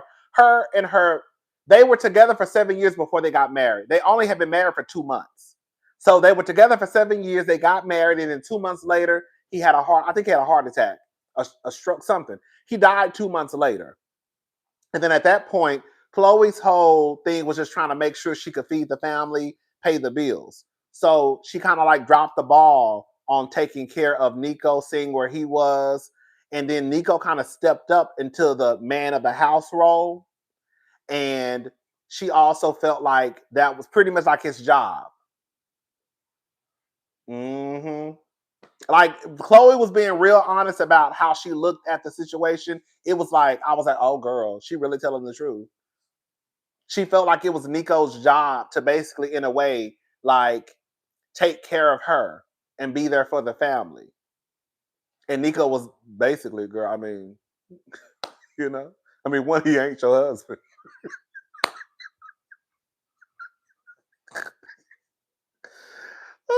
But yeah, it was a good conversation. And I was just like, girl, this woman is really been like, the girls don't like to be honest like that on TV. They don't. The girls will not be honest about, the girls are boys. Girl, the mamas and daddies will not be honest. But I can see Nico manipulating that situation. I could. I hope he doesn't. But I feel like he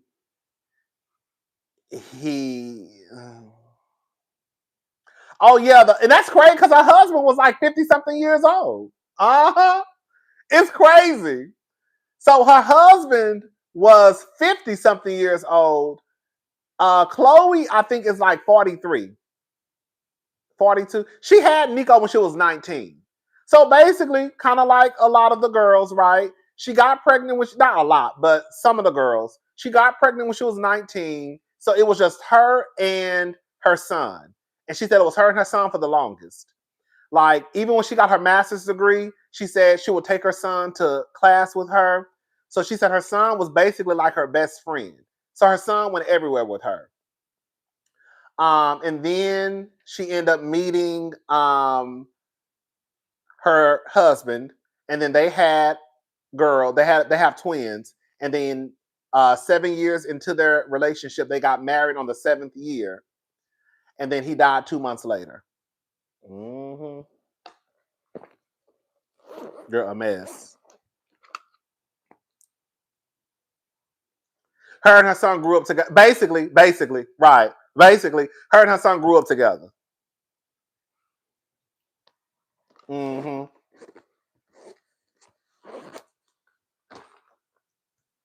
And so, like, when the husband died, it just became just a I'm not making excuses up for Chloe, but I understood what she was trying to say.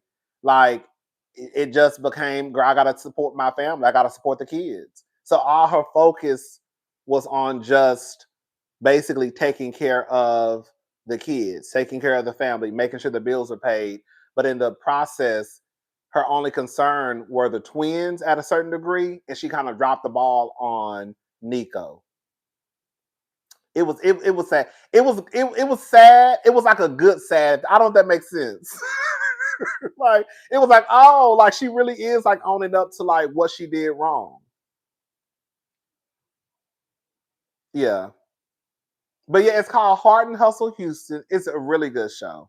It's a really good show. It is. It's cute. Anyways, so I'm gonna do that review after I get off of here. I gotta let this phone charge up. Mm-hmm.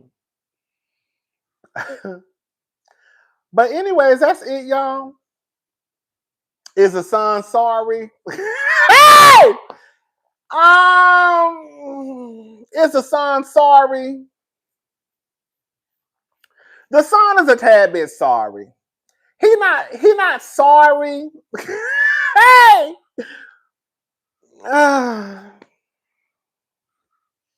He a tad bit sorry.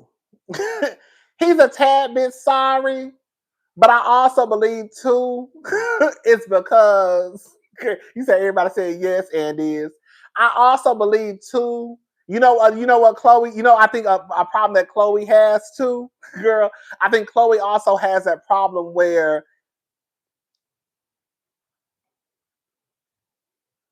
I think he's unmotivated. That's a nice way to say it. Thank you, Felicia D. There we go. He's unmotivated. He's unmotivated. But I also think too that Chloe has one of the, and I'm gonna go ahead and say it. I think Chloe also is one of those people that, especially if you start to come down too hard on, like, she could say what the fuck she want to say about Nico, which is fine. But I think that Chloe is also one of those parents where if you start to say too much about Nico, Chloe does give me, she's gonna pull the he's just a young black man trying to find his way. Chloe does give me that because she pretty much kind of alluded to it. I think it was the last episode.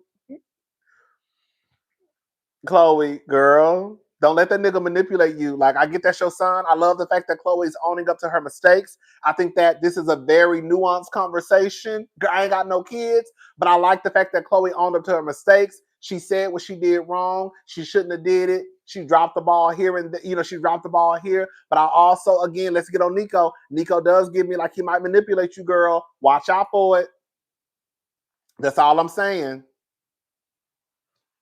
That's all I'm saying.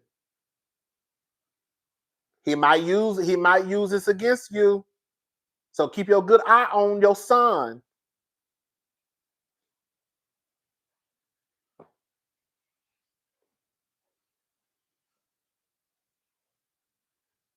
Hello? Anyways.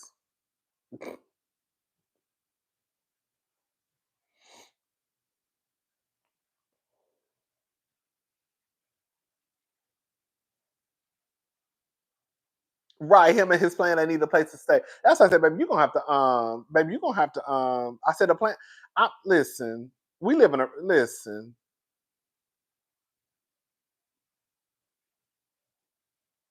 You gonna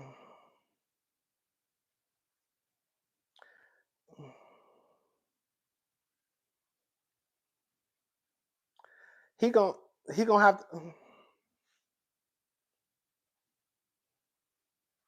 I'm gonna shut up. We'll talk about it.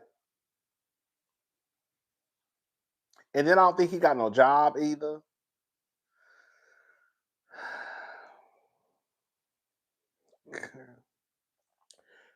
I'm sorry, girl. I'm a girl. We already. I'm gonna let it go. We'll talk about it. We'll talk about it in the review. Girl, a man who does not work does not eat. Who paying for the studio time? Thank you, Lauren. That's what the fuck I said. Girl, that's what the fuck I said.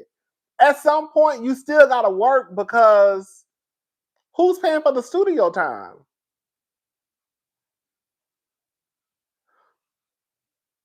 You need to go get you a job at Nordstrom in logistics. They'll hire you. You need to go get you a job at Gap, Urban Outfitters. You need to go get you a job somewhere. One, because you need a job because your ass is grown. That's just one off the rip. Okay. Two, ain't nobody just born into no money over here. That's number two. Three, how the fuck you gonna pay for this studio time? But let's start back at one. One, you need a job because your ass is a grown ass man. That's just one. Okay. And you able bodied, bitch. That's another girl. See, y'all got me cursing that boy out. Overnight stock in public somewhere. That's what I'm saying. You better go get your job at Walmart. You can go find you a job. You get your job at Walmart, at stocking. You go get your job at Nordstrom in logistics. You could be in the basement all day.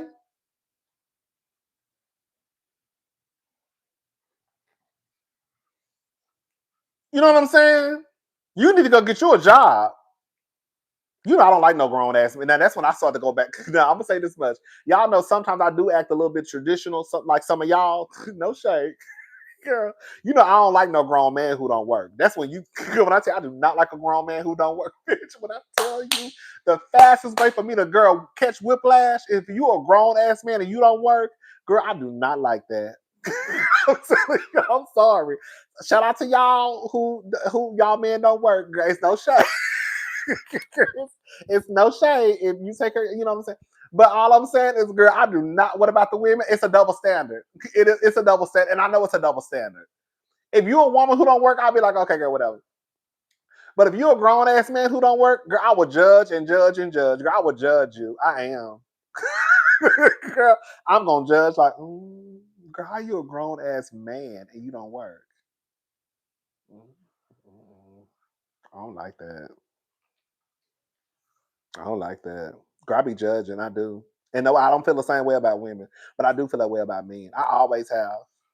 And I know that's trifling.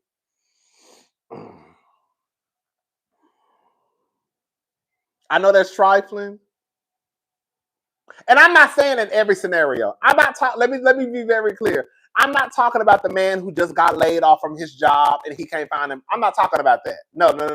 I'm not talking about the man who just was laid off or fired, and he can't find employment. No, I'm not talking about that. That's different. And then, you might have to kind of like take on the bills until he can find that's completely different to me. I'm talking, y'all know the nigga that I'm talking about. Girl, y'all know the nigga that I'm talking about, a sorry ass nigga who just don't work. Okay? It's a difference. It's a difference between somebody who lost their job and the girlfriend or wife has to step up and kind of pay the bills until he can find another job. That's a different scenario. I'm talking about a sorry ass nigga. Be very clear. I don't like no sorry ass nigga who don't work. I don't like it. I be judging, and I be judging the bitches too. Girl, you really over here, girl? You just as dumb and trifling and sorry yourself. Bitch, you really over here, girl, taking care of girl. I can't even call you trifling. Bitch, you really taking care of a nigga who don't work?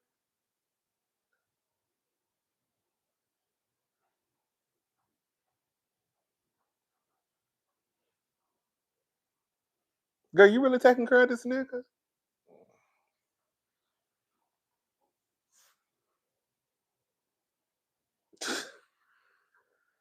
Bitch, let me tell y'all something. I gave a nigga $80 one time. Okay? Let me tell y'all something. I was fucking with a nigga. I almost fucked around and said his name. He was black. Midnight black. But he was darker than girl. Matter of fact, he was probably the color of this motherfucking hat.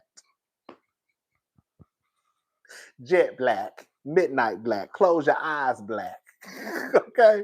He was dark. He was probably on some real shit. I know he had to be darker than me.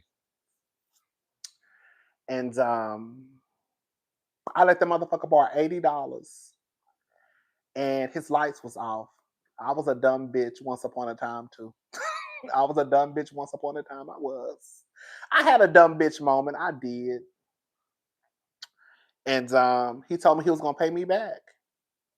And baby, that was what 2006, 2005, 6, 7, somewhere around that, baby. I'm still waiting on my motherfucking $80. Baby, it is September the 10th, 2025. I still ain't got my motherfucking $80. I tell you, that's the last time I ever gave a nigga some money. I swear to God. I swear to God. That's the last time I ever gave a nigga some money. I learned my lesson one time from $80. You hear me? And bitch, I ain't never gave a nigga no money ever since then. That's why I don't understand the girls be like, girl, y'all give y'all whole income tax checks away. Bitch, wet? Girl. Bitch, I learned my lesson after $80, bitch. And y'all out here giving y'all whole income tax checks away talking about the nigga gonna flip it. Girl, what? Girl, you insane? Bitch, I was ready to whoop that nigga ass over $80. And y'all done gave a nigga y'all whole income tax check and let the motherfucker say he gonna flip it. Girl, you got me fucked up. That's why I said, girl, I don't know. Girl, I'm not set up like that, baby. You got one time to do me wrong, and I'm taking it out on every nigga. You hear me? Bitch, one nigga did me wrong, and every nigga gonna suffer. Be very clear. One nigga did me wrong, and every nigga gonna suffer. You better believe it. You got something I can hold? Hell no. I don't give no grown ass man no money. You better figure it out. Oh, my cell phone gonna get paid. My cell phone gonna get, oh, baby, I don't know what to say. My cell phone gonna be on though. I don't know what to say. I'll pay you back. No, you're not, because I'm not gonna let you I'm not gonna let you borrow. Mm-mm. Mm-mm. No. You gotta be my sister. You hear me? You gotta be my brother or my sister for me to let her. When I say grown ass man, I'm talking about a grown ass man who I'm dealing with in an intimate way. Okay? But if you like my brother or some shit like that, if you need to borrow some money, I'll let you borrow it. Because you my sister, you my brother. I'm talking about a nigga who basically I'm fucking. Girl, absolutely not. I don't give a damn what nobody say. You're not getting it from me. You better figure it out. You're a grown ass man. Mm-mm. Mm-mm. Mm-mm. I let the nigga borrow $80. I still ain't got my $80 back. And I remember one time I bumped into that motherfucker. Girl, I ain't gonna lie, he was fine as hell. Girl, I bumped into that motherfucker girl at the club. I was with my best friend. Girl, this was probably like, this was some years down the line. Because he fucked around, well, not fucked around, but he moved to, girl, I ain't gonna tell you where he moved to. I'm gonna say he moved to Atlanta. So he probably watching right now. Okay, motherfucker. Anyways, you owe me $80, bitch. So now it's interest. Now it's about $12,716.37. Interest, bitch. Okay, $14,127.63 with interest. I ran into that motherfucker at the club downtown one time. And he gonna walk up to me and mention the $80. Somebody, know I still owe you some money. God, I swear to God. This was years later. Nigga rubbing all on me and stuff. Nigga rubbing on my stuff. Rubbing on my stuff. And girl, I go like a dummy. Girl, I ain't gonna lie, girl, I did kind of want to go home and have sex with him.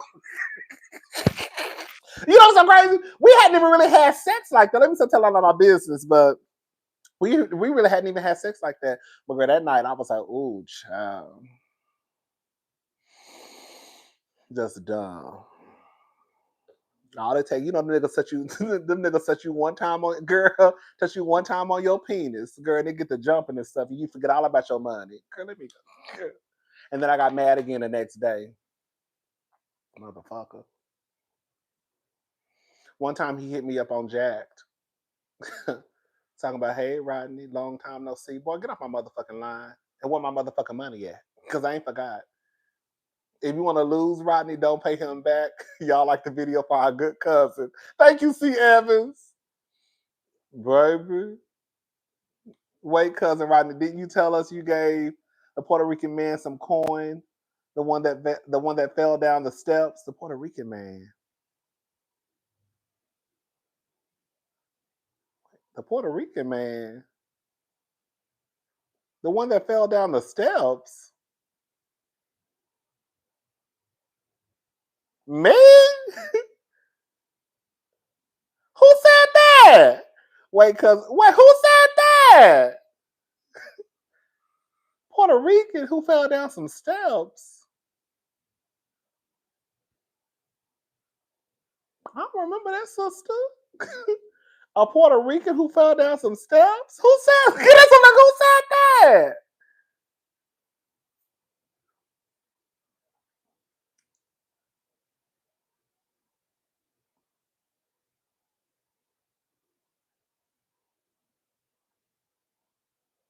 I don't know what you're talking about, sister.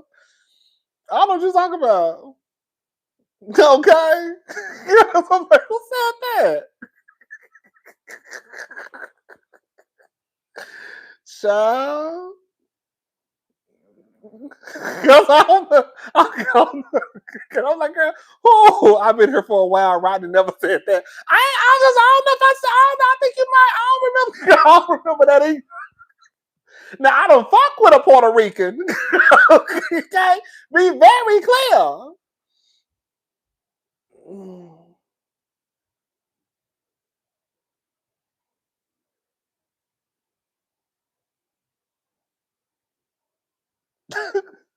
He needed a room. It was saying on the streets. The cousins remember.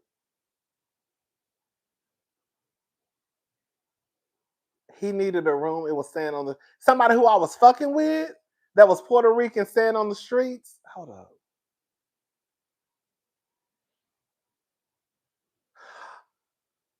I think. Hold up. Hold up. He needed a room and was staying on the streets. Oh, wait. I feel like it's starting to come back. Hold up. You might not.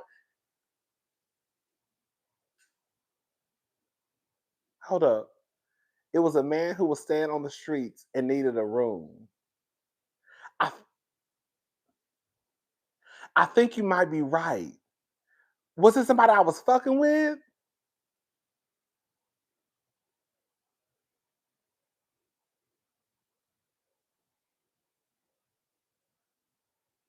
Somebody that I was fucking with?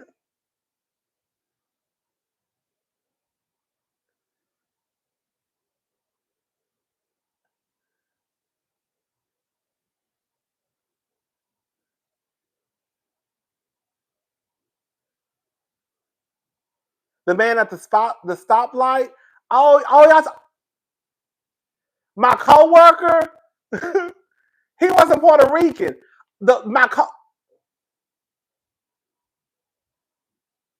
Okay, now girl, I know you lying, girl. Okay.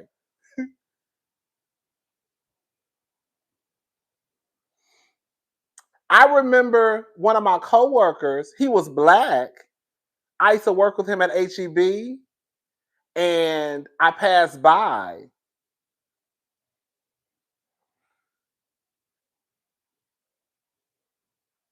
I passed by and I noticed his face.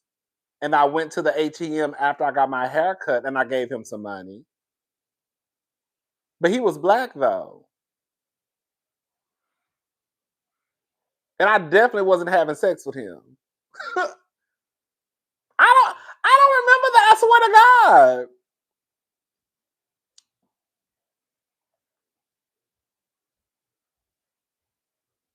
I don't remember that. No lie.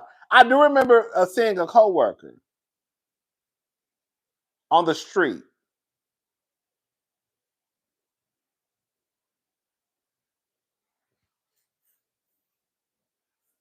Mm-mm. I don't remember that, sister. I don't remember that.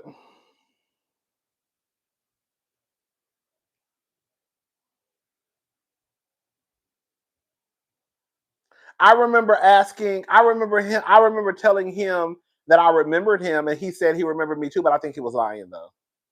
I don't think he. I mean, he could have because I remembered him.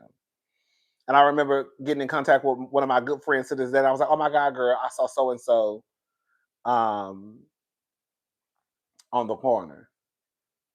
That's all I remember though.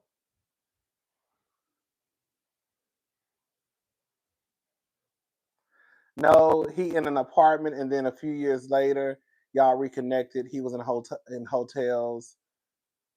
Oh, I think I know who you're talking about.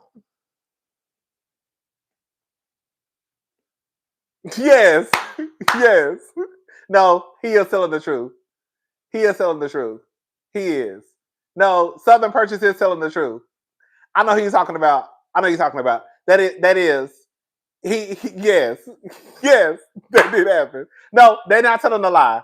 They're not telling a lie. I did tell that story. No, he was in an apartment, and then a few years later, y'all reconnect. He was in hotels. Yes, no, they're right. They're right. That did happen. I forgot. That did happen. That did happen. I remember the guy. He was in a hotel. Basically, he had an apartment, and all of a sudden, girl, he was like in hotels. I don't know what happened. Yes, that is true. No, that's true. And I did send him, I forgot how much money I sent him, but I sent him some money to get an extra night in the hotel. That I was being nice. No, you're right. That they're not lying. I remember the story now. That did happen. Girl, I was like, bitch, you got me confused with somebody else. No, Southern Purchase is right, y'all. They right. I remember the story. It was a guy I used to fuck with. I don't know if he was Puerto Rican or not, but he was something. He was no shade. He wasn't black like this. No shade. And we lost contact with each other. And then he was like living in a hotel. And I remember asking him why didn't he go back home? And he told me that it was basically worse home than it was here. I was like, girl, what? And I remember him needing some money to basically stay in the hotel an additional night. And I remember sending him some money, like, girl, here you go. Girl, I hope you get it together, But that did happen. That happened. That definitely happened. That was somebody I used to fuck with. That nigga was fine as hell too. So girl, y'all, well, not me. Okay, y'all owe Southern Purchase an apology. They was right. That did happen. No, that really did happen. I wasn't too mad about that, like the $80, because I feel like at that point it's kind of like, girl, no shade. Like I ain't see you in forever, and girl, the next time I get in contact with you, girl, you living in a motherfucking hotel, girl. Baby, baby. Yeah, that happened. That definitely happened. I forgot all about that. I was like, girl, that story does sound familiar. Yep.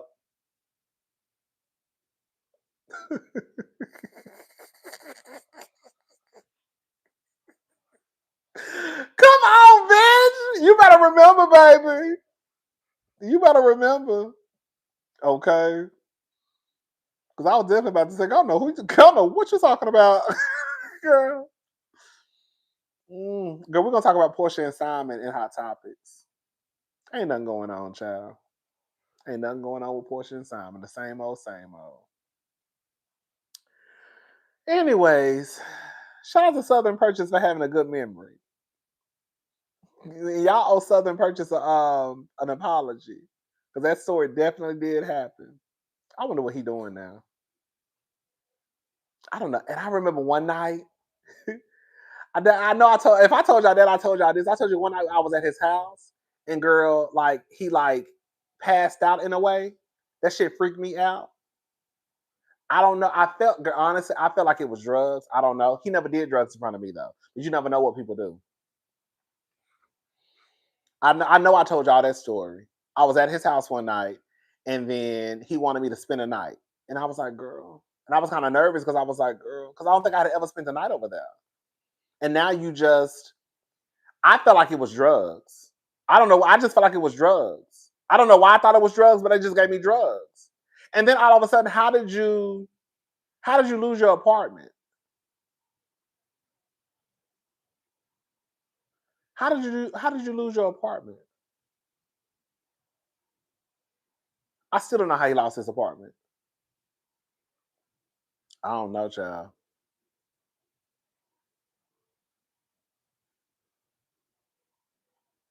Oh, girl, that motherfucker. Girl, when's your next trip to Miami? I remember you mentioned someone that too.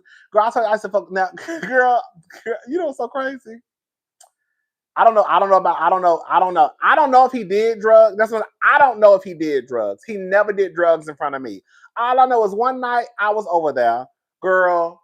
I think either we had just finished having sex or we was about to have sex again. I can't remember. I just know we was both butt ass naked, and he was standing up, and I just remember him standing up and him just kind of like losing, like oh, and then I remember him trying to catch his balance, and he was knocking stuff.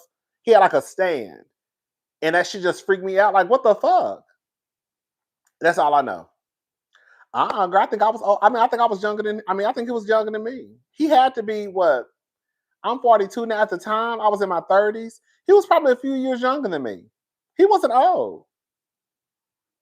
I'll say he was probably about 5 years younger than me. Honestly, he wasn't older, and he was fit. He used to go to the gym all the time. All the time. Nigga stayed in the gym. But you never know though. Had a six pack. You know he had a BBL. He never told me, but girl, you know, God know what BBL. Girl, you ain't got all that. He had too much ass. He had too much ass. He had a BBL, but he stayed in the gym. That's why I was like, I don't know what the fuck was going on.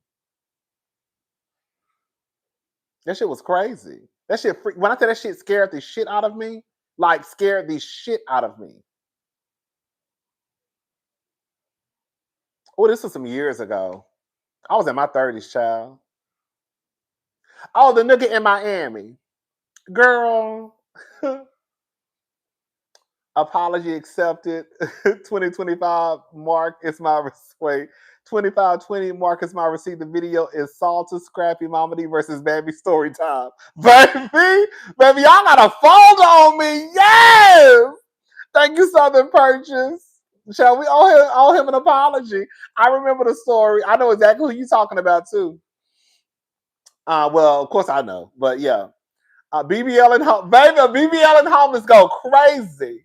But yeah, the motherfucker in Miami, girl, you know what's so crazy, y'all? I talked to that nigga the other day.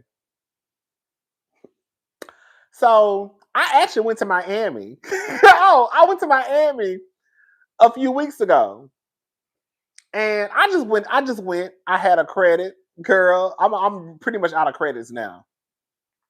I had a credit, so the flight wasn't free, but and you know I found me a cheap little room.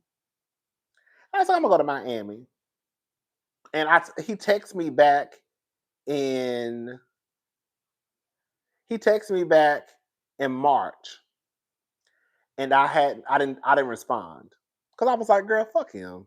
Girl, even though girl that motherfucker was fine, I be fucking with some fine ass men, and girl got to Miami, girl was sitting in my room, girl having a few cocktails and text that nigga, girl. He responded the next day. That's the one with the child. He has a son. The baby mama died during COVID. The son looked, when I tell you that his son looked just like him, the only difference is his son is dark skinned. He light skinned. His son is dark. His son might be a few shades lighter than me. Well, I ain't gonna say he dark. Well, he dark skinned. He dark skinned. Um,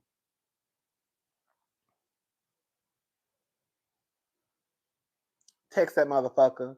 He texts back the next day. We didn't meet up.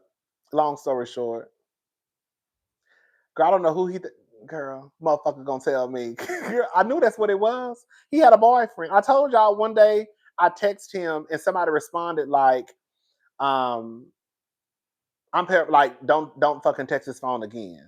Girl, what? We was never like close, but we would keep in touch. Like we might text like once every month. It wasn't nothing serious. Like, hey, what's up? How you doing? Oh, I'm fine. Blah blah blah. And that's what he said. But I think he had a. I don't think he remembers. Well, he don't. I feel like he had a. He said that him and his boyfriend had been together. When I did the math, baby, you had a boyfriend when we was fucking, basically. because I text your phone twice and got cursed out twice. Okay? By your boyfriend. I don't know if you know your boyfriend had your phone or cussed me out, but the motherfucker definitely cussed me out. Girl, and it happened twice. So the timeline he was trying to give me the other day was basically like, oh, no, I just broke up with my boyfriend. I knew you had a boyfriend. He never told me he necessarily had a boyfriend. No, that's a lie. He did at the end. I can't talk. I got a boyfriend, blah, blah, blah. But I got cursed out twice. So we was fucking when you had a boyfriend. You just didn't say you had a boyfriend. And I don't even still know if you knew. No, I think I got cursed out once. I just told a lie. I think I got cursed out once.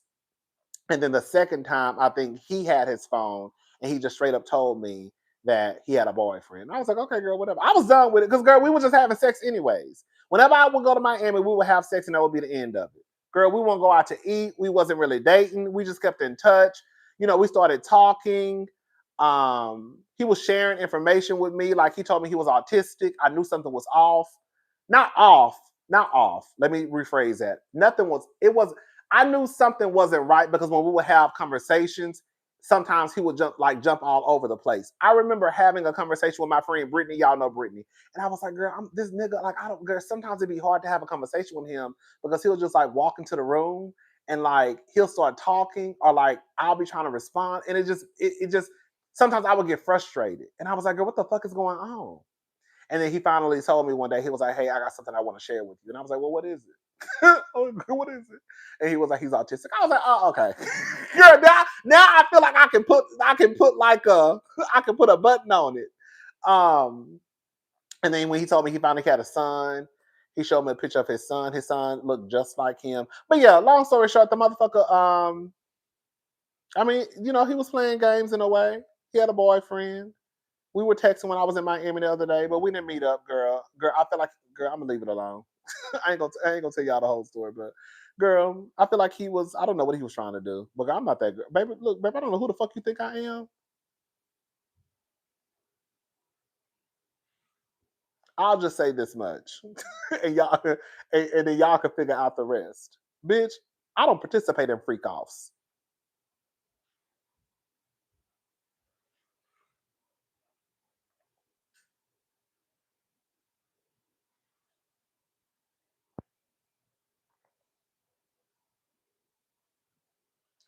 Bitch, we didn't have sex at least 30 times.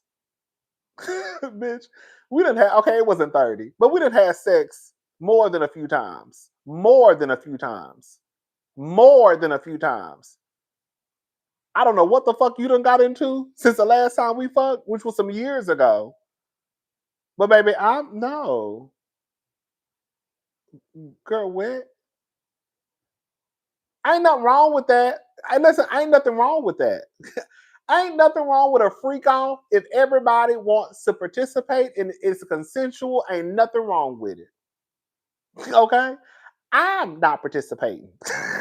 Okay? I'm not doing it. No. No. No. No. And the way he was talking to me was like I wasn't a grown ass man. Bitch, I am a grown. Let me tell y'all something, baby. I get on here and we girl and we snap and all that, but girl, at the beginning of the day and at the end of the day, bitch, I'm a grown ass man. I have always identified as a man. I've never had issues with my gender identity. Girl, I'm a grown ass man. And while I might not be the smartest person out there, bitch, I'm not the dumbest. Okay? And I have a lot of fucking common sense. And I know when some shit don't sound right. And you're not gonna get me to stay the weekend at your house after you've already tried to convince me to do A, B, C, D, E, F, G, bitch, HIJKLMNOP, bitch. And now you're trying to convince me to stay at your house for the weekend and just go back to Houston on Monday. Mm-mm, mm-mm. I can't even come to your house. You can come over here though. But I can't come to your house. But y'all know what type of cameras you got set up in this motherfucker? bitch, I walk into this house, bitch, it's probably all types of niggas in this motherfucker. Absolutely not. Absolutely not. I don't like when people try to slick talk me.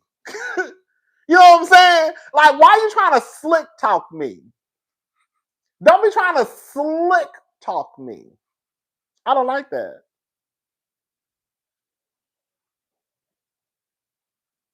Girl.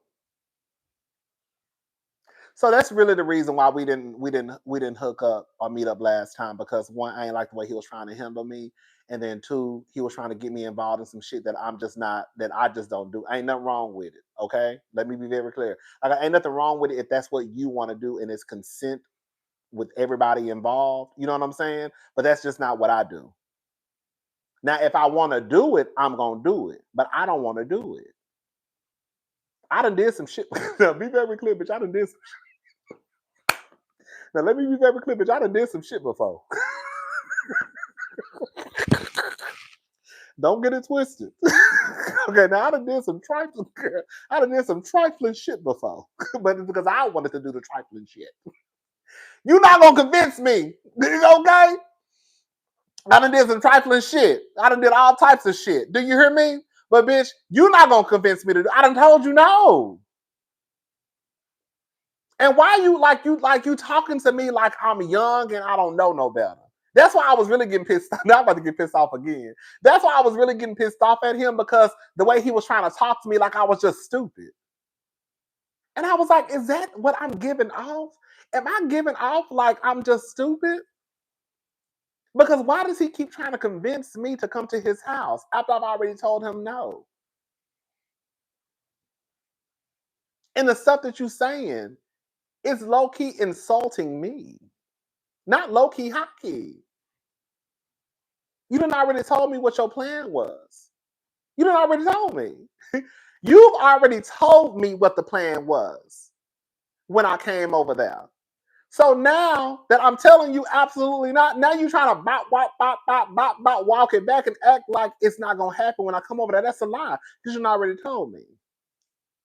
So why would I come over there after you done already told me what you're trying to do? And I told you, no.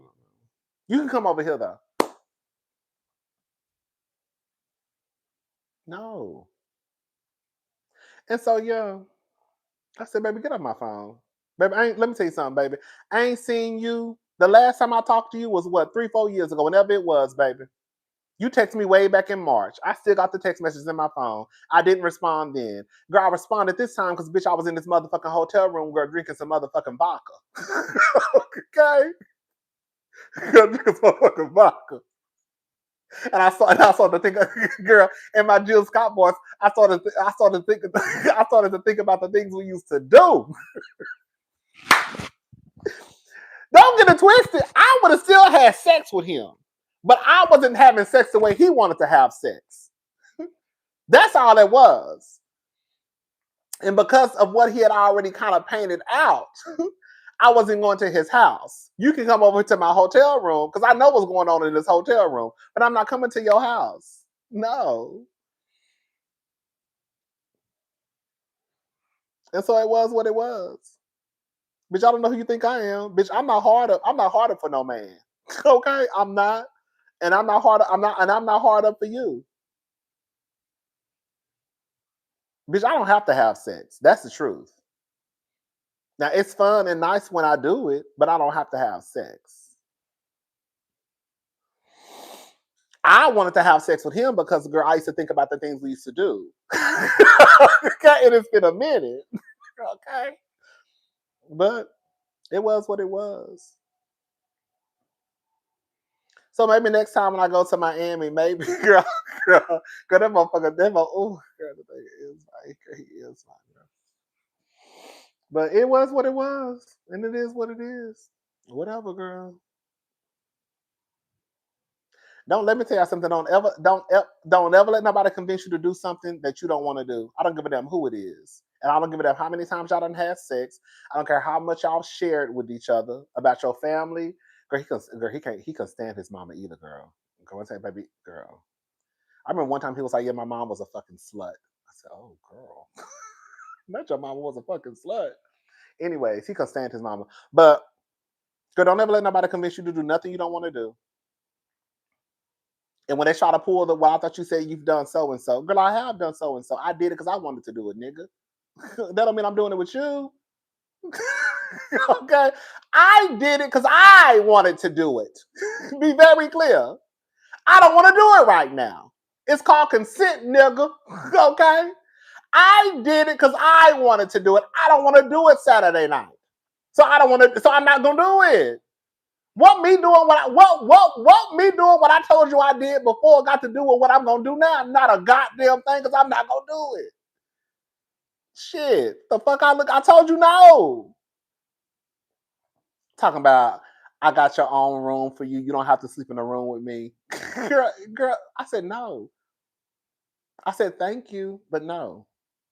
I said even if I do stay in Miami until Monday, I'm just gonna go get another hotel room.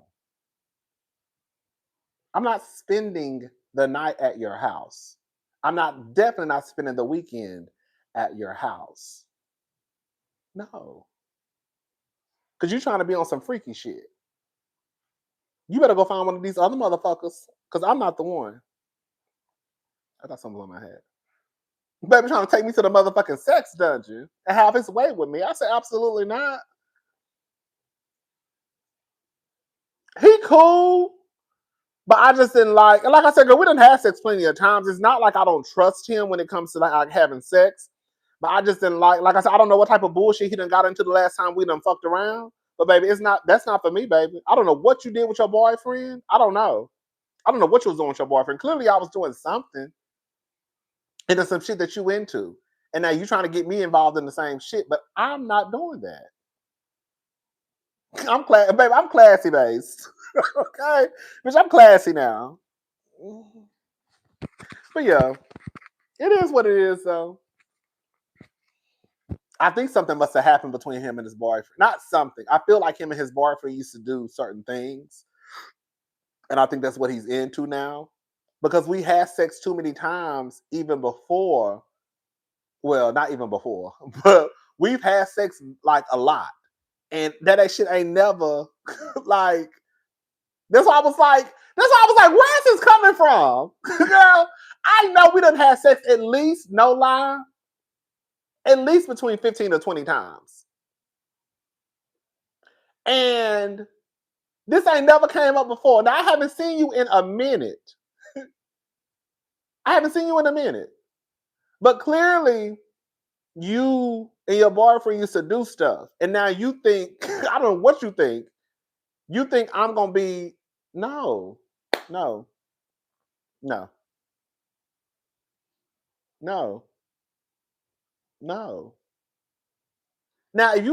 not going to lie. No, I'm telling the truth. Well, one, if I wanted to do it, I would do it because I'm grown. Two, maybe if you would have caught me back in my early 30s, it would have went down in that house.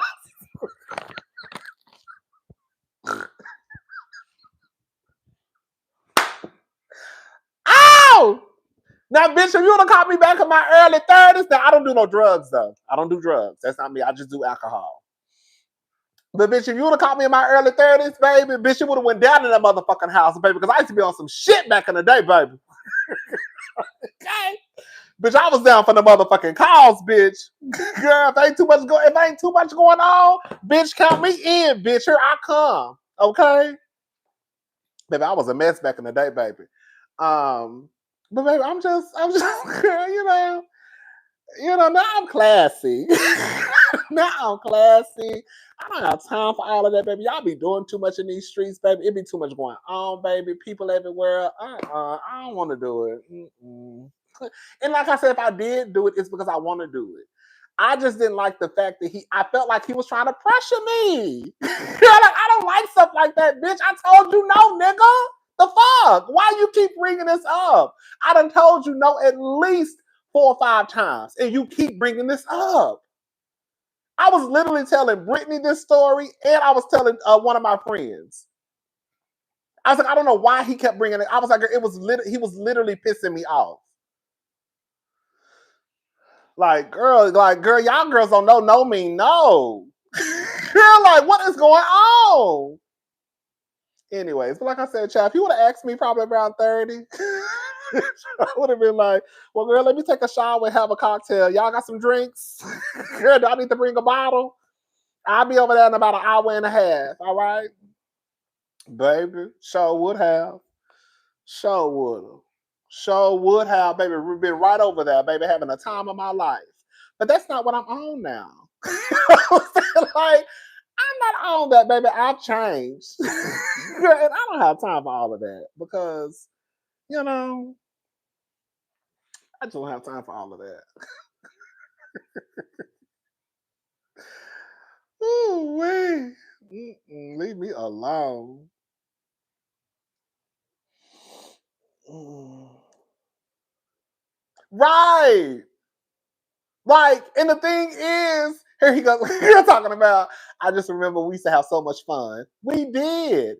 We used to have so much fun. What the fuck you trying to do? Girl, I don't want no parts of.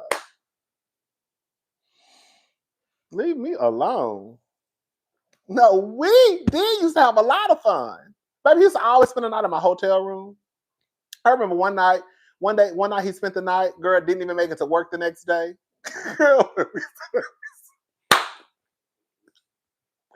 Baby, yes. There was the times, baby. Yes.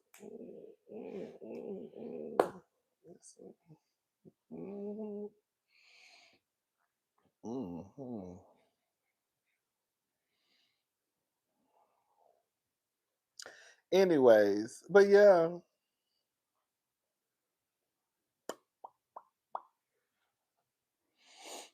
But yeah, anyways, it is what it is. But you know, he's still fine though. He just needs to he just needs to stop being so aggressive with me. I don't like that. Don't be aggressive with me like that. Don't ever be aggressive with me like that. Girl, and even if I wanted to say, yeah, bitch, you done changed my mind. Okay? That's the thing. Even if I wanted to think about it for a little bit, you keep pressuring me, and that's really what made me change my mind. Like, what's going on? Why are you so why you so pressure? Like, why you so pressury? Like, girl, relax. What is your problem, girl? You know what I'm saying? Like, girl.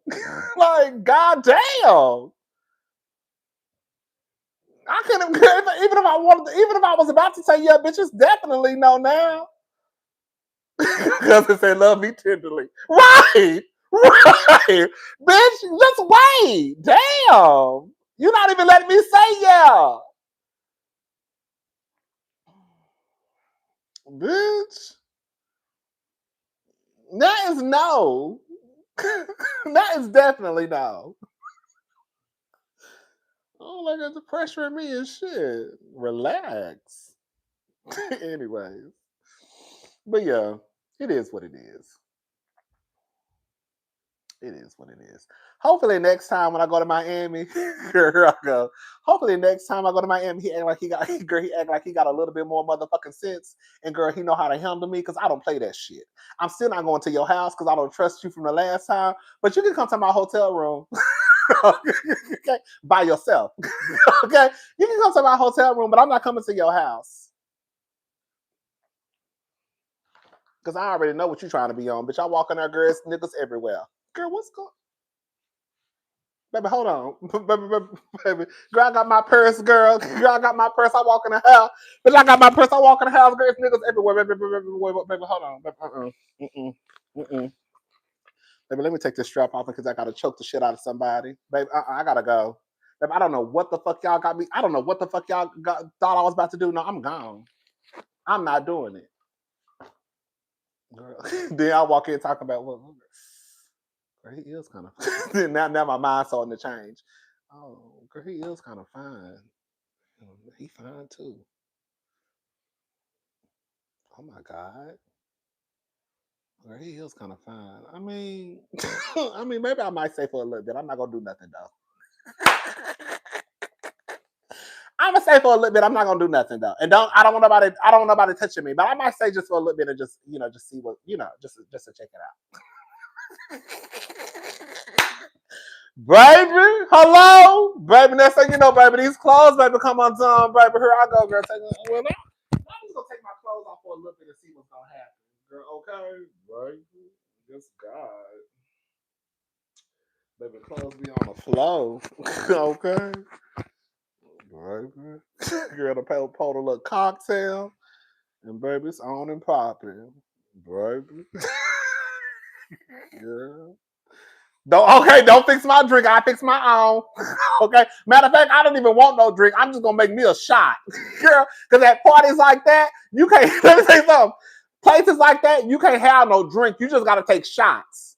Okay, because you've been got your drink, set the drink down, bitch. Hello. Next thing you know, girl, somebody walking by and girl, they stirring your drink up with their motherfucking finger.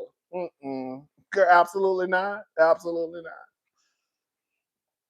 Absolutely not, babe. I'm just gonna take a shot. I don't want no drink. Because I'm not gonna drink it all right now. The girls, the girls will post something in your drink, girl. Girl start stirring it with their finger. Girl, that's like bitch. Baby, they say bitch. You don't remember nothing for 3, baby. You'll be up like. Oh, I'm gonna say the wrong thing. Let me shut up. Business thing, bitch. You bitch, girl. Baby, you Cassie. Absolutely not, baby. Not over here. You got me fucked up. Okay, baby, you up for 30? What 30 days and 30 nights? Mm-mm. Mm-mm. Mm-mm. Not me. Not me. Not me. Not me. Not me. Not me. Not me. Not me. Not me. Not me. Not me. Not me. Not me. Go, okay, bitch. It's Friday, baby. Baby. You still going? Girl, it's Friday. You still going up on Thursday? Bitch. Bitch. Girl, absolutely not, bitch. Absolutely not. Not me. I'm not doing it. Get somebody else to do it. I'm not doing it. I am not doing it. Okay? I am not doing it. Okay, bitch? Bitch, do you hear me? Do you hear me? Girl, I'm not doing it, baby.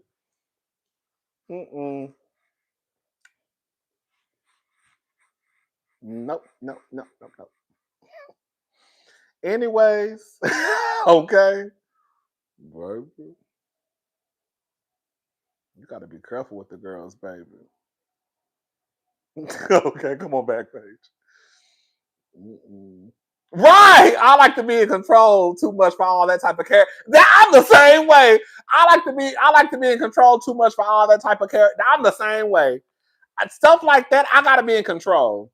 When like it be too much going on, and I don't like. No, I need to know what's going on. Like even if I'm drunk, I still need to know to a certain degree what's going on. And I don't.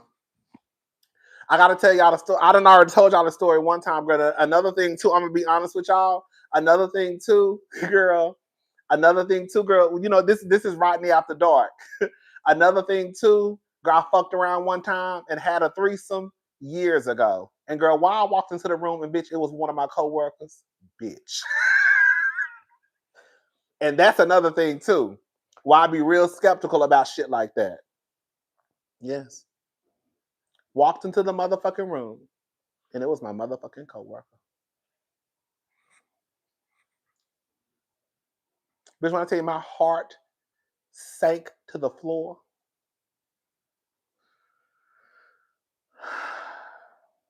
I swear to God. I swear to God.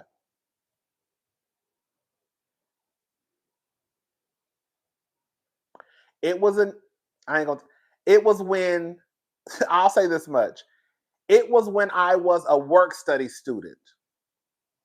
And me and the guy worked in the same department in the same building. So he wasn't necessarily like my coworker. We were both work study students at Texas Southern University. And we worked in the same department. We saw each other every day, all day.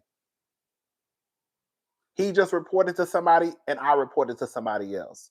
Like my supervisor was different from his, but we saw each other all the time because we worked in the same department. But we were both work study students. Baby. Once I walked in that room, baby, I said, oh my God. When I tell I literally almost like my whole body almost just like hit the floor.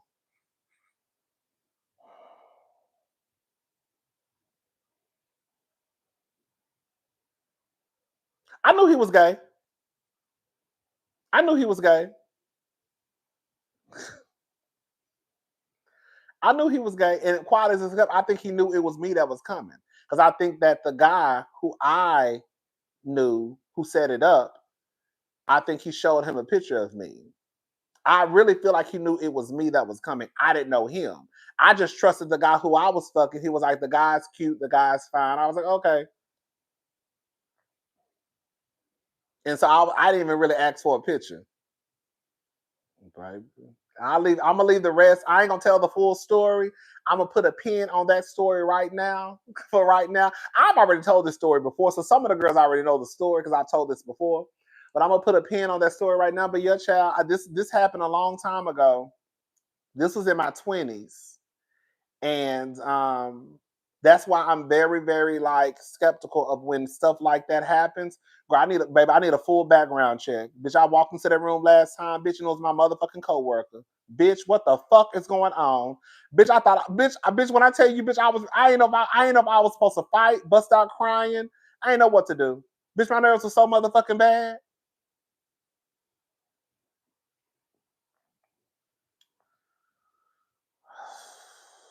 But yeah, I'll tell y'all the rest another day. Girl, it was a mess. It was a mess.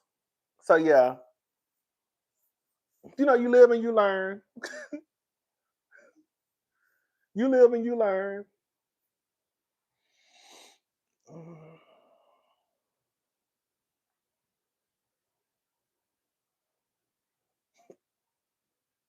Bitch. Yeah. Anyways, y'all, I'm gone. I done told y'all enough of my business. No, Southern Purchase was right. It was a guy I used to fuck with. No, Southern Purchase was absolutely 100% correct. They were absolutely correct. It was a guy I used to fuck with. He used to have an apartment.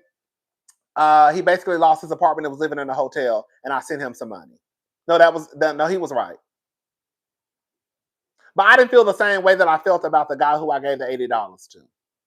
That was more of a, I mean, I guess it's the same thing. That was more of a, oh, girl, you doing bad. Okay, girl, let me just send you a little bit of change to try to help you. I think it was like $30, $20. It wasn't a lot of money. It was whatever he needed to kind of like make sure he could get the room for another night. But no, that was absolutely right. Absolutely right. That story did happen. Anyways, I don't really have a type. I don't have a type. Big, small, white, black, Asian. Let me say something, baby. I've been with white men, Asian men, girl, Hispanic men, black men, of course.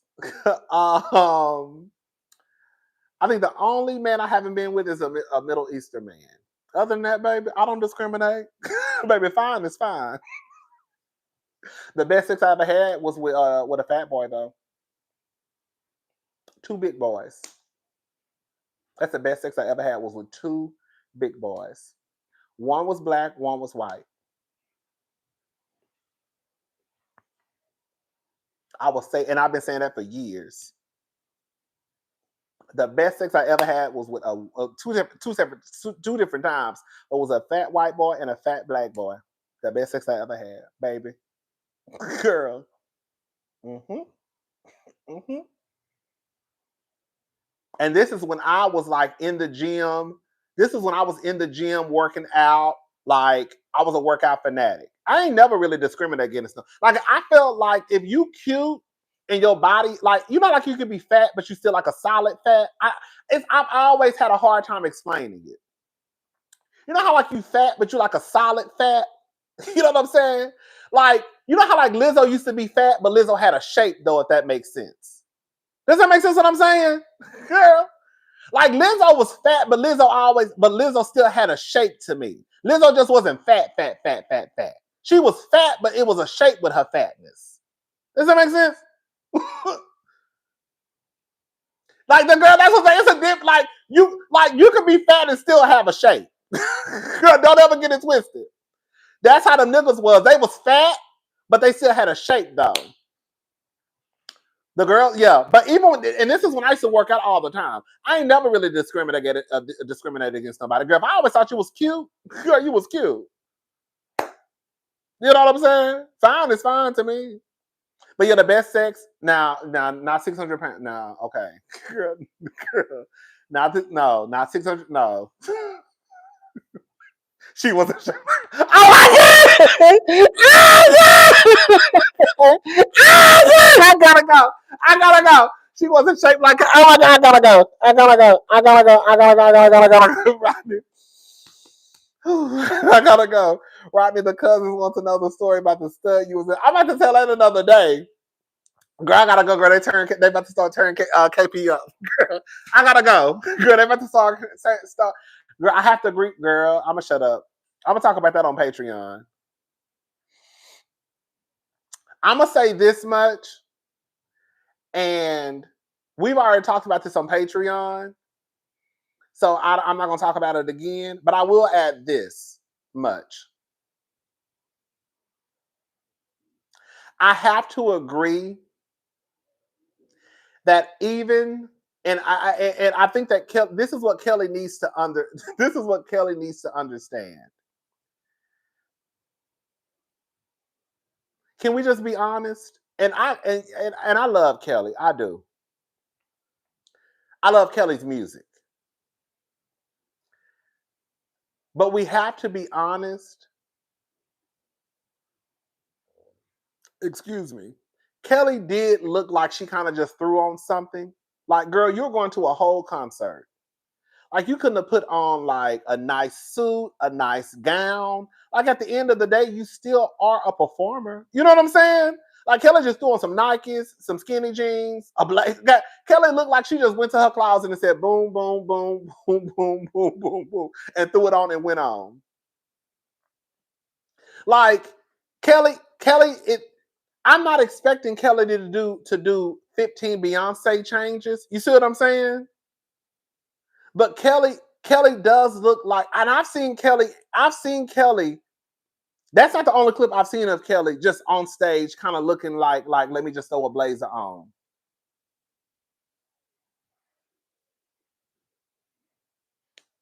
Like, it's almost like Kelli doesn't even care to even try to like look like, a performer. Like, Kelli could have put on a cute little dress, right? A cute little kitten heel. But Kelli literally just threw on some Nikes, some jeggings, a spaghetti strap shirt, and an oversized blazer and just hit the stage. It literally looked like Kelli was probably at home, sitting down and said, I gotta go to this concert, and just grabbed the blazer, threw some tennis shoes on, tied them up, and walked out the house. That's what Kelli looked like. It ain't got nothing to do with Kelli's body. It ain't got nothing to do with, because Kelli has never been an unattractive woman. Kelli has always been a pretty lady. But we have to be honest and say that when it comes to just how she presents herself sometimes on these stages, it does give lazy. It does. It doesn't, it's like, girl, you're not even really trying to put anything behind, like, girl, a little sequin blazer, a little sequin outfit, a dress. You said, does that make sense what I'm trying to say? Like, I'm not expecting her to do 25 outfit changes. But Kelli looked like she just like threw on something and just said, I'm about to go up here and sing a couple of songs and go home. Like, girl, you ain't even tried to put girl, my phone about to die, y'all. It's time for me to go.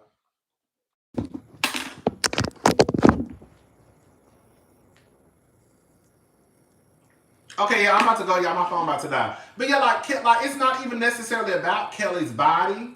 It's more so about, and I get what Kelli is saying because people were saying bad things about Kelli's body, right? They were.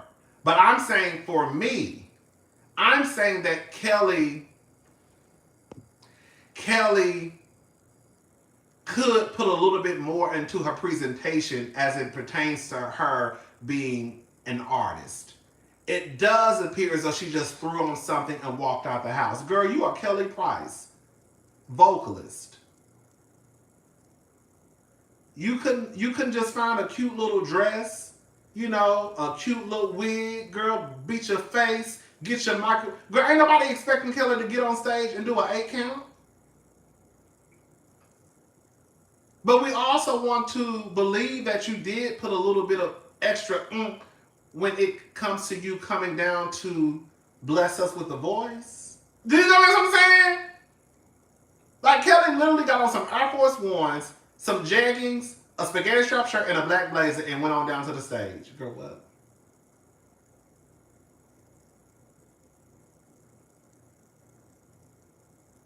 Like, you, like, girl, that's it.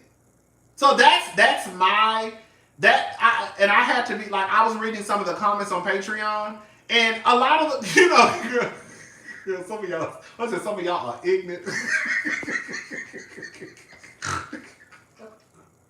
Girl, I say some of y'all are ignorant as hell on Patreon. But listen, even I had to be honest.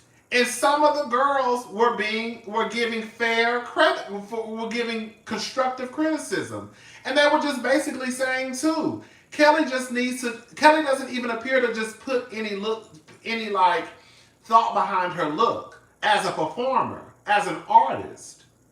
I've seen Kelli on stage with gowns and dresses on. I'm not saying she has to wear a dress, but girl, how you gonna be a vocalist and up there singing, you know, As We Lay and Shoulda Come Home, and girl, you just like, again, just threw on some tennis shoes.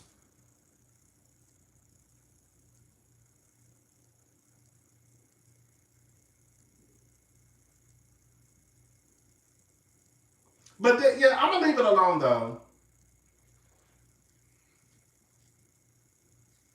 It's really no excuse. Kelli is not broke. We know she ain't no, you know, billionaire, but Kelli is not broke. I feel like Kelli has enough coin to give a cute. She could have the same way those artists have their stage clothes, what are they called, costumes. She can have a set of dresses that she wears on stage. That's it. She was dressed like she was. Yeah, she was dressed like she was going to see. Yes, exactly. Like she was real on some real shit. Kelli was dressed like it was Friday at work. Kelli was dressed like she was like a kindergarten school teacher. Kelli was dressed like a middle school teacher. Kelli was dressed like it was casual day at the downtown corporate office. Kelli was dressed like she had just won had just won something at work where she could dress how she wanted to dress for the month of September. You know, sometimes your job will give you like, oh, free dress day. Whoever has the most so and so, you get free dress day. You can wear what you want to wear for the whole month of whatever. That's how Kelli be looking on stage. That's not the first time I've seen Kelli look like that. It's not. And even the first time I saw it, I was like, why do Kelli be looking like that on stage? Again, I'm not talking about Kelli's looks as far as like her body. I'm talking about just her presentation as an artist.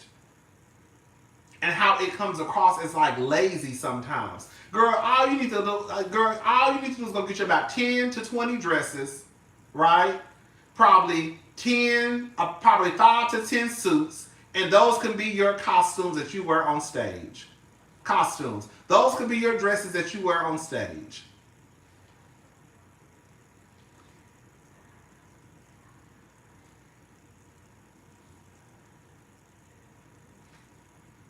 You ain't got no back. Girl, it's no shade. You ain't got no. I ain't seen no background singers. I heard a backtrack.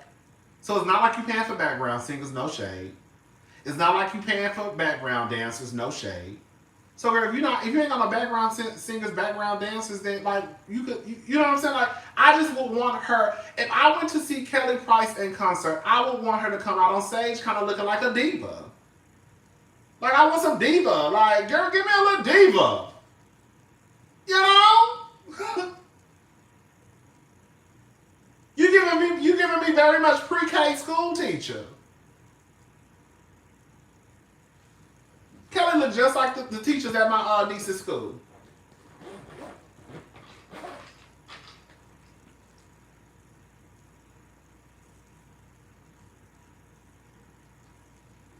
It's really no excuse. I don't give a damn what Kelli got to say.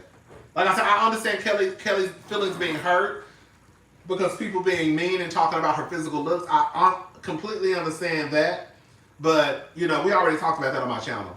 But at some point, even with that being said, we still need to address the way that Kelli presents herself as an artist on stage. Girl, you a diva, dress like a diva. That's all I'm saying. Put a dress on, girl. Put a suit on. Put a suit on. Yes, your voice is what we like to hear. But you can still put a little dress on when you hit the stage. That's all I'm saying. It ain't no different than how we feel about the housewives. We watch the housewives and they look a mess. They don't, girl, why you look, you a housewife. You can't dress the same way we dress. We not no housewife. You a housewife. So we do expect something different from the housewives. We do expect, Kelli, you can't dress like a kindergarten teacher because you're not a kindergarten teacher. You are an R&B diva. So we expect you to dress like an R&B diva. That's it. That's really it.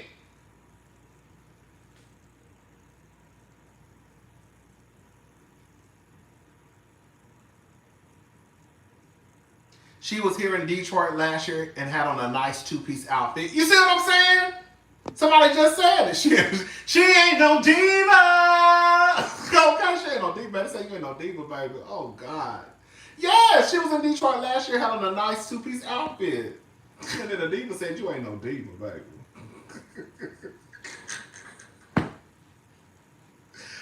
Oh, baby. Oh, God.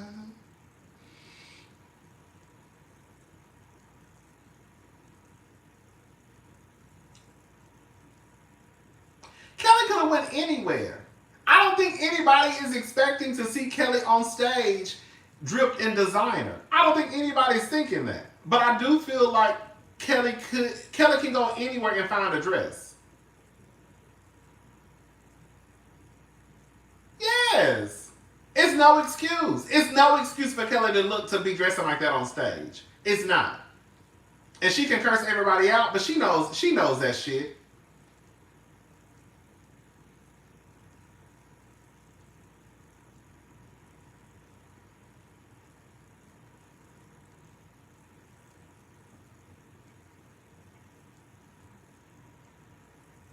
Yes. It's so many places that Kelli could go. Kelli tired, cute boy stuff. Girl, it's so many places that Kelli could go. Like I said, girl, all Kelli needs to do is just go get like a 10, 15, 20 dresses and just make those her dresses that she switches out when she goes, you know, on tour or, you know, when she gets booked. I'm going to wear this dress when I go on stage. Or I might do 2 outfit changes. I'll put this dress on, and then when I come back out on stage, I have on a different dress. It's really not, like I said, I don't think anybody's expecting a production like Renaissance. Nobody is expecting to see Kelli in a production like Renaissance.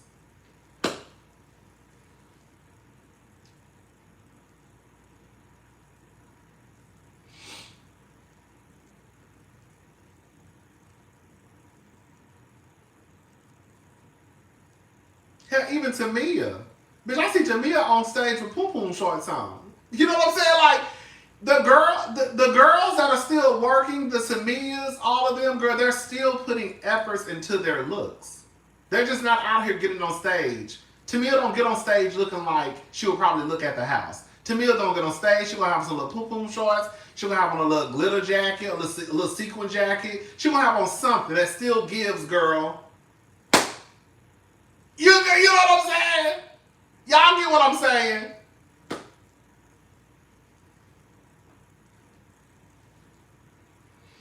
But anyways, Kelli, girl. But I'm gonna shut up though, cause Kelli's already saying she was gonna send us. Basically, she said you don't know who. Kelli already said, girl, y'all heard Kelli say you don't know who watching, and you'll be out in public and somebody walk up to you and say something because you don't know they've been watching you, and you'll get your ass beat. That's what Kelly said, baby. I said, oh, Kelly. Girl. Kelly sending threats and shit to the people. I said, well, baby. I just say FYI, I'm not no street nigga, and I'm calling the cops. Okay, I'm not a street nigga. I'm not a street nigga. I am a rat. I am going to pick up the phone and call the cops. Girl, 9/11. Fast. Girl, I'm not even going to sit there and argue with nobody. I'm just going to pick up my phone. Just like this. I don't even know my phone. Pick my phone up just like this. Are you Rodney the Voice? Yes. Oh, you was online talking shit? Okay. Hold on.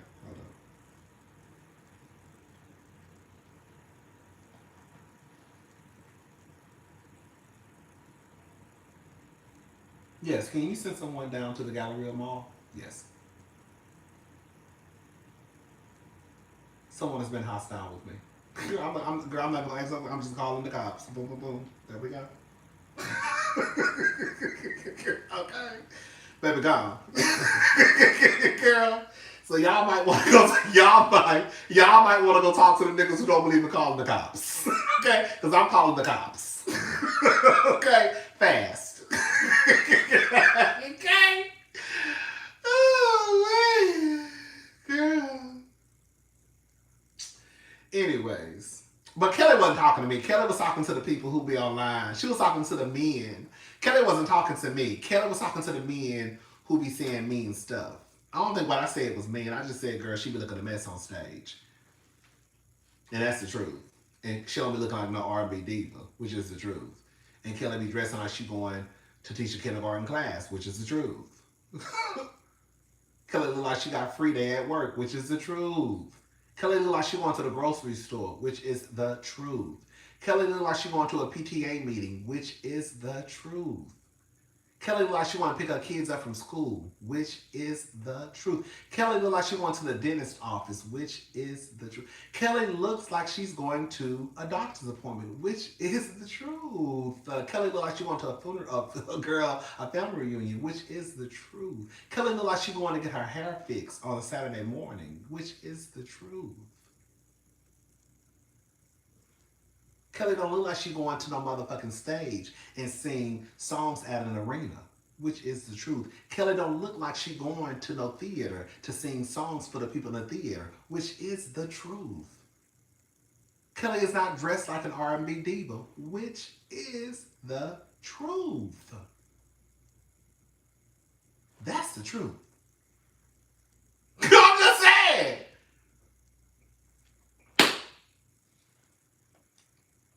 Everything that's the truth is not necessarily mean. Sometimes the truth can be mean, and sometimes the truth can be hurtful. It can be. That's the truth.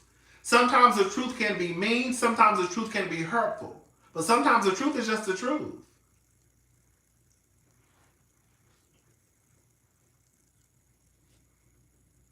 And Kelly looked like she, when I say baby Kelly feet this big, I say, God damn. That's why they say you shouldn't wear white shoes. I always was told by my mama and my grandmama, when you wear white shoes, they make your feet look bigger. My grandma and my mom used to always say you gotta be careful when you wear white shoes because it look like you got boats on your feet. Y'all ain't never heard of that before? I know I'm not the only person. My mama and my grandmama used to always say when you wear white shoes, they make your foot look bigger. Y'all ain't never heard no shit. I know y'all heard that before. You gotta be careful with wearing that, girl. That's why they got me fucked up in the head about wearing white shoes. I'm to this day I'll be nervous about wearing white shoes. She gives Habitat for Humanity restore outfits. Basically, thank you, Southern Purchase. She really do. Kelly had those big white shoes on. Kelly said, I'm gonna get him some color today. Kelly said, I'm gonna get him the all black with a little white Nike. Kelly said, bitch, Kelly said, I'm gonna get him the all black, dressed like the Omen, but then I'm gonna throw a little white Nike on, baby. Baby, that shoe was this big. I said, oh my God. Kelly, you should just wear a black tennis shoe. Because that white shoe is not working, mama. It is not working.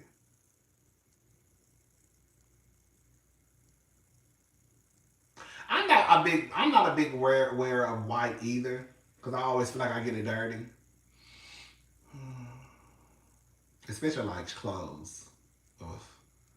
I might have some white shirts, but I just feel like by the end of the night it's a wrap. You know what I'm saying? I'm serious. That's what my mom and my grandmama said. Everybody can't wear white shoes. Everybody can't wear white shoes because they make your foot look big. My mom and my grandmama used to always say that. Everybody cannot wear white shoes. And I think that shit traumatized me because, girl, to this day, girl, I be so nervous to wear white shoes. I have a couple of pair in my closet, but I be so scared. Because I be thinking, girl, the girls gonna think I got boats. Girl, like my feet. Girl, my feet gonna be so motherfucking big in these shoes. Because my nanny said when you wear white shoes, girl, they gonna make your foot look big. Ever since my grandmama said that shit been lit. Ever since my grandmother said that shit stuck with me. Girl. Okay, that's why you gotta be careful what you tell your children, your grandchildren, because we remember that shit. Okay? But that's why you gotta think about the shit you tell your grandkids and your kids, because we remember that shit. To this day, bitch, I'm in my 40s and still scared to wear white shoes. Because some shit my grandmama and my mama done told me. Girl, I'm in my 40s and scared to wear white shoes. Because I don't want my feet to look big. Okay? Now I'm all traumatized and shit. Every time I see a pair of white shoes, I'm like, If they white, I can't try them on. You want to try these on? Not if they white. No. I don't want them. No, they white. You fucked up. Bitch fucked up.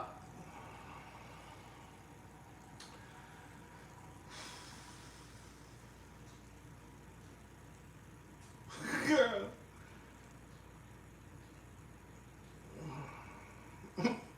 Anyways. Right. Anyways, y'all. I'm gone. I'll talk to y'all later. I'm about to charge this phone up, and I'm gonna try to do the Heart and Hustle review tonight. Girl, y'all done wore me out. I'm tired. Okay. All right. I had a good time. I'll talk to y'all tomorrow. Bye, y'all.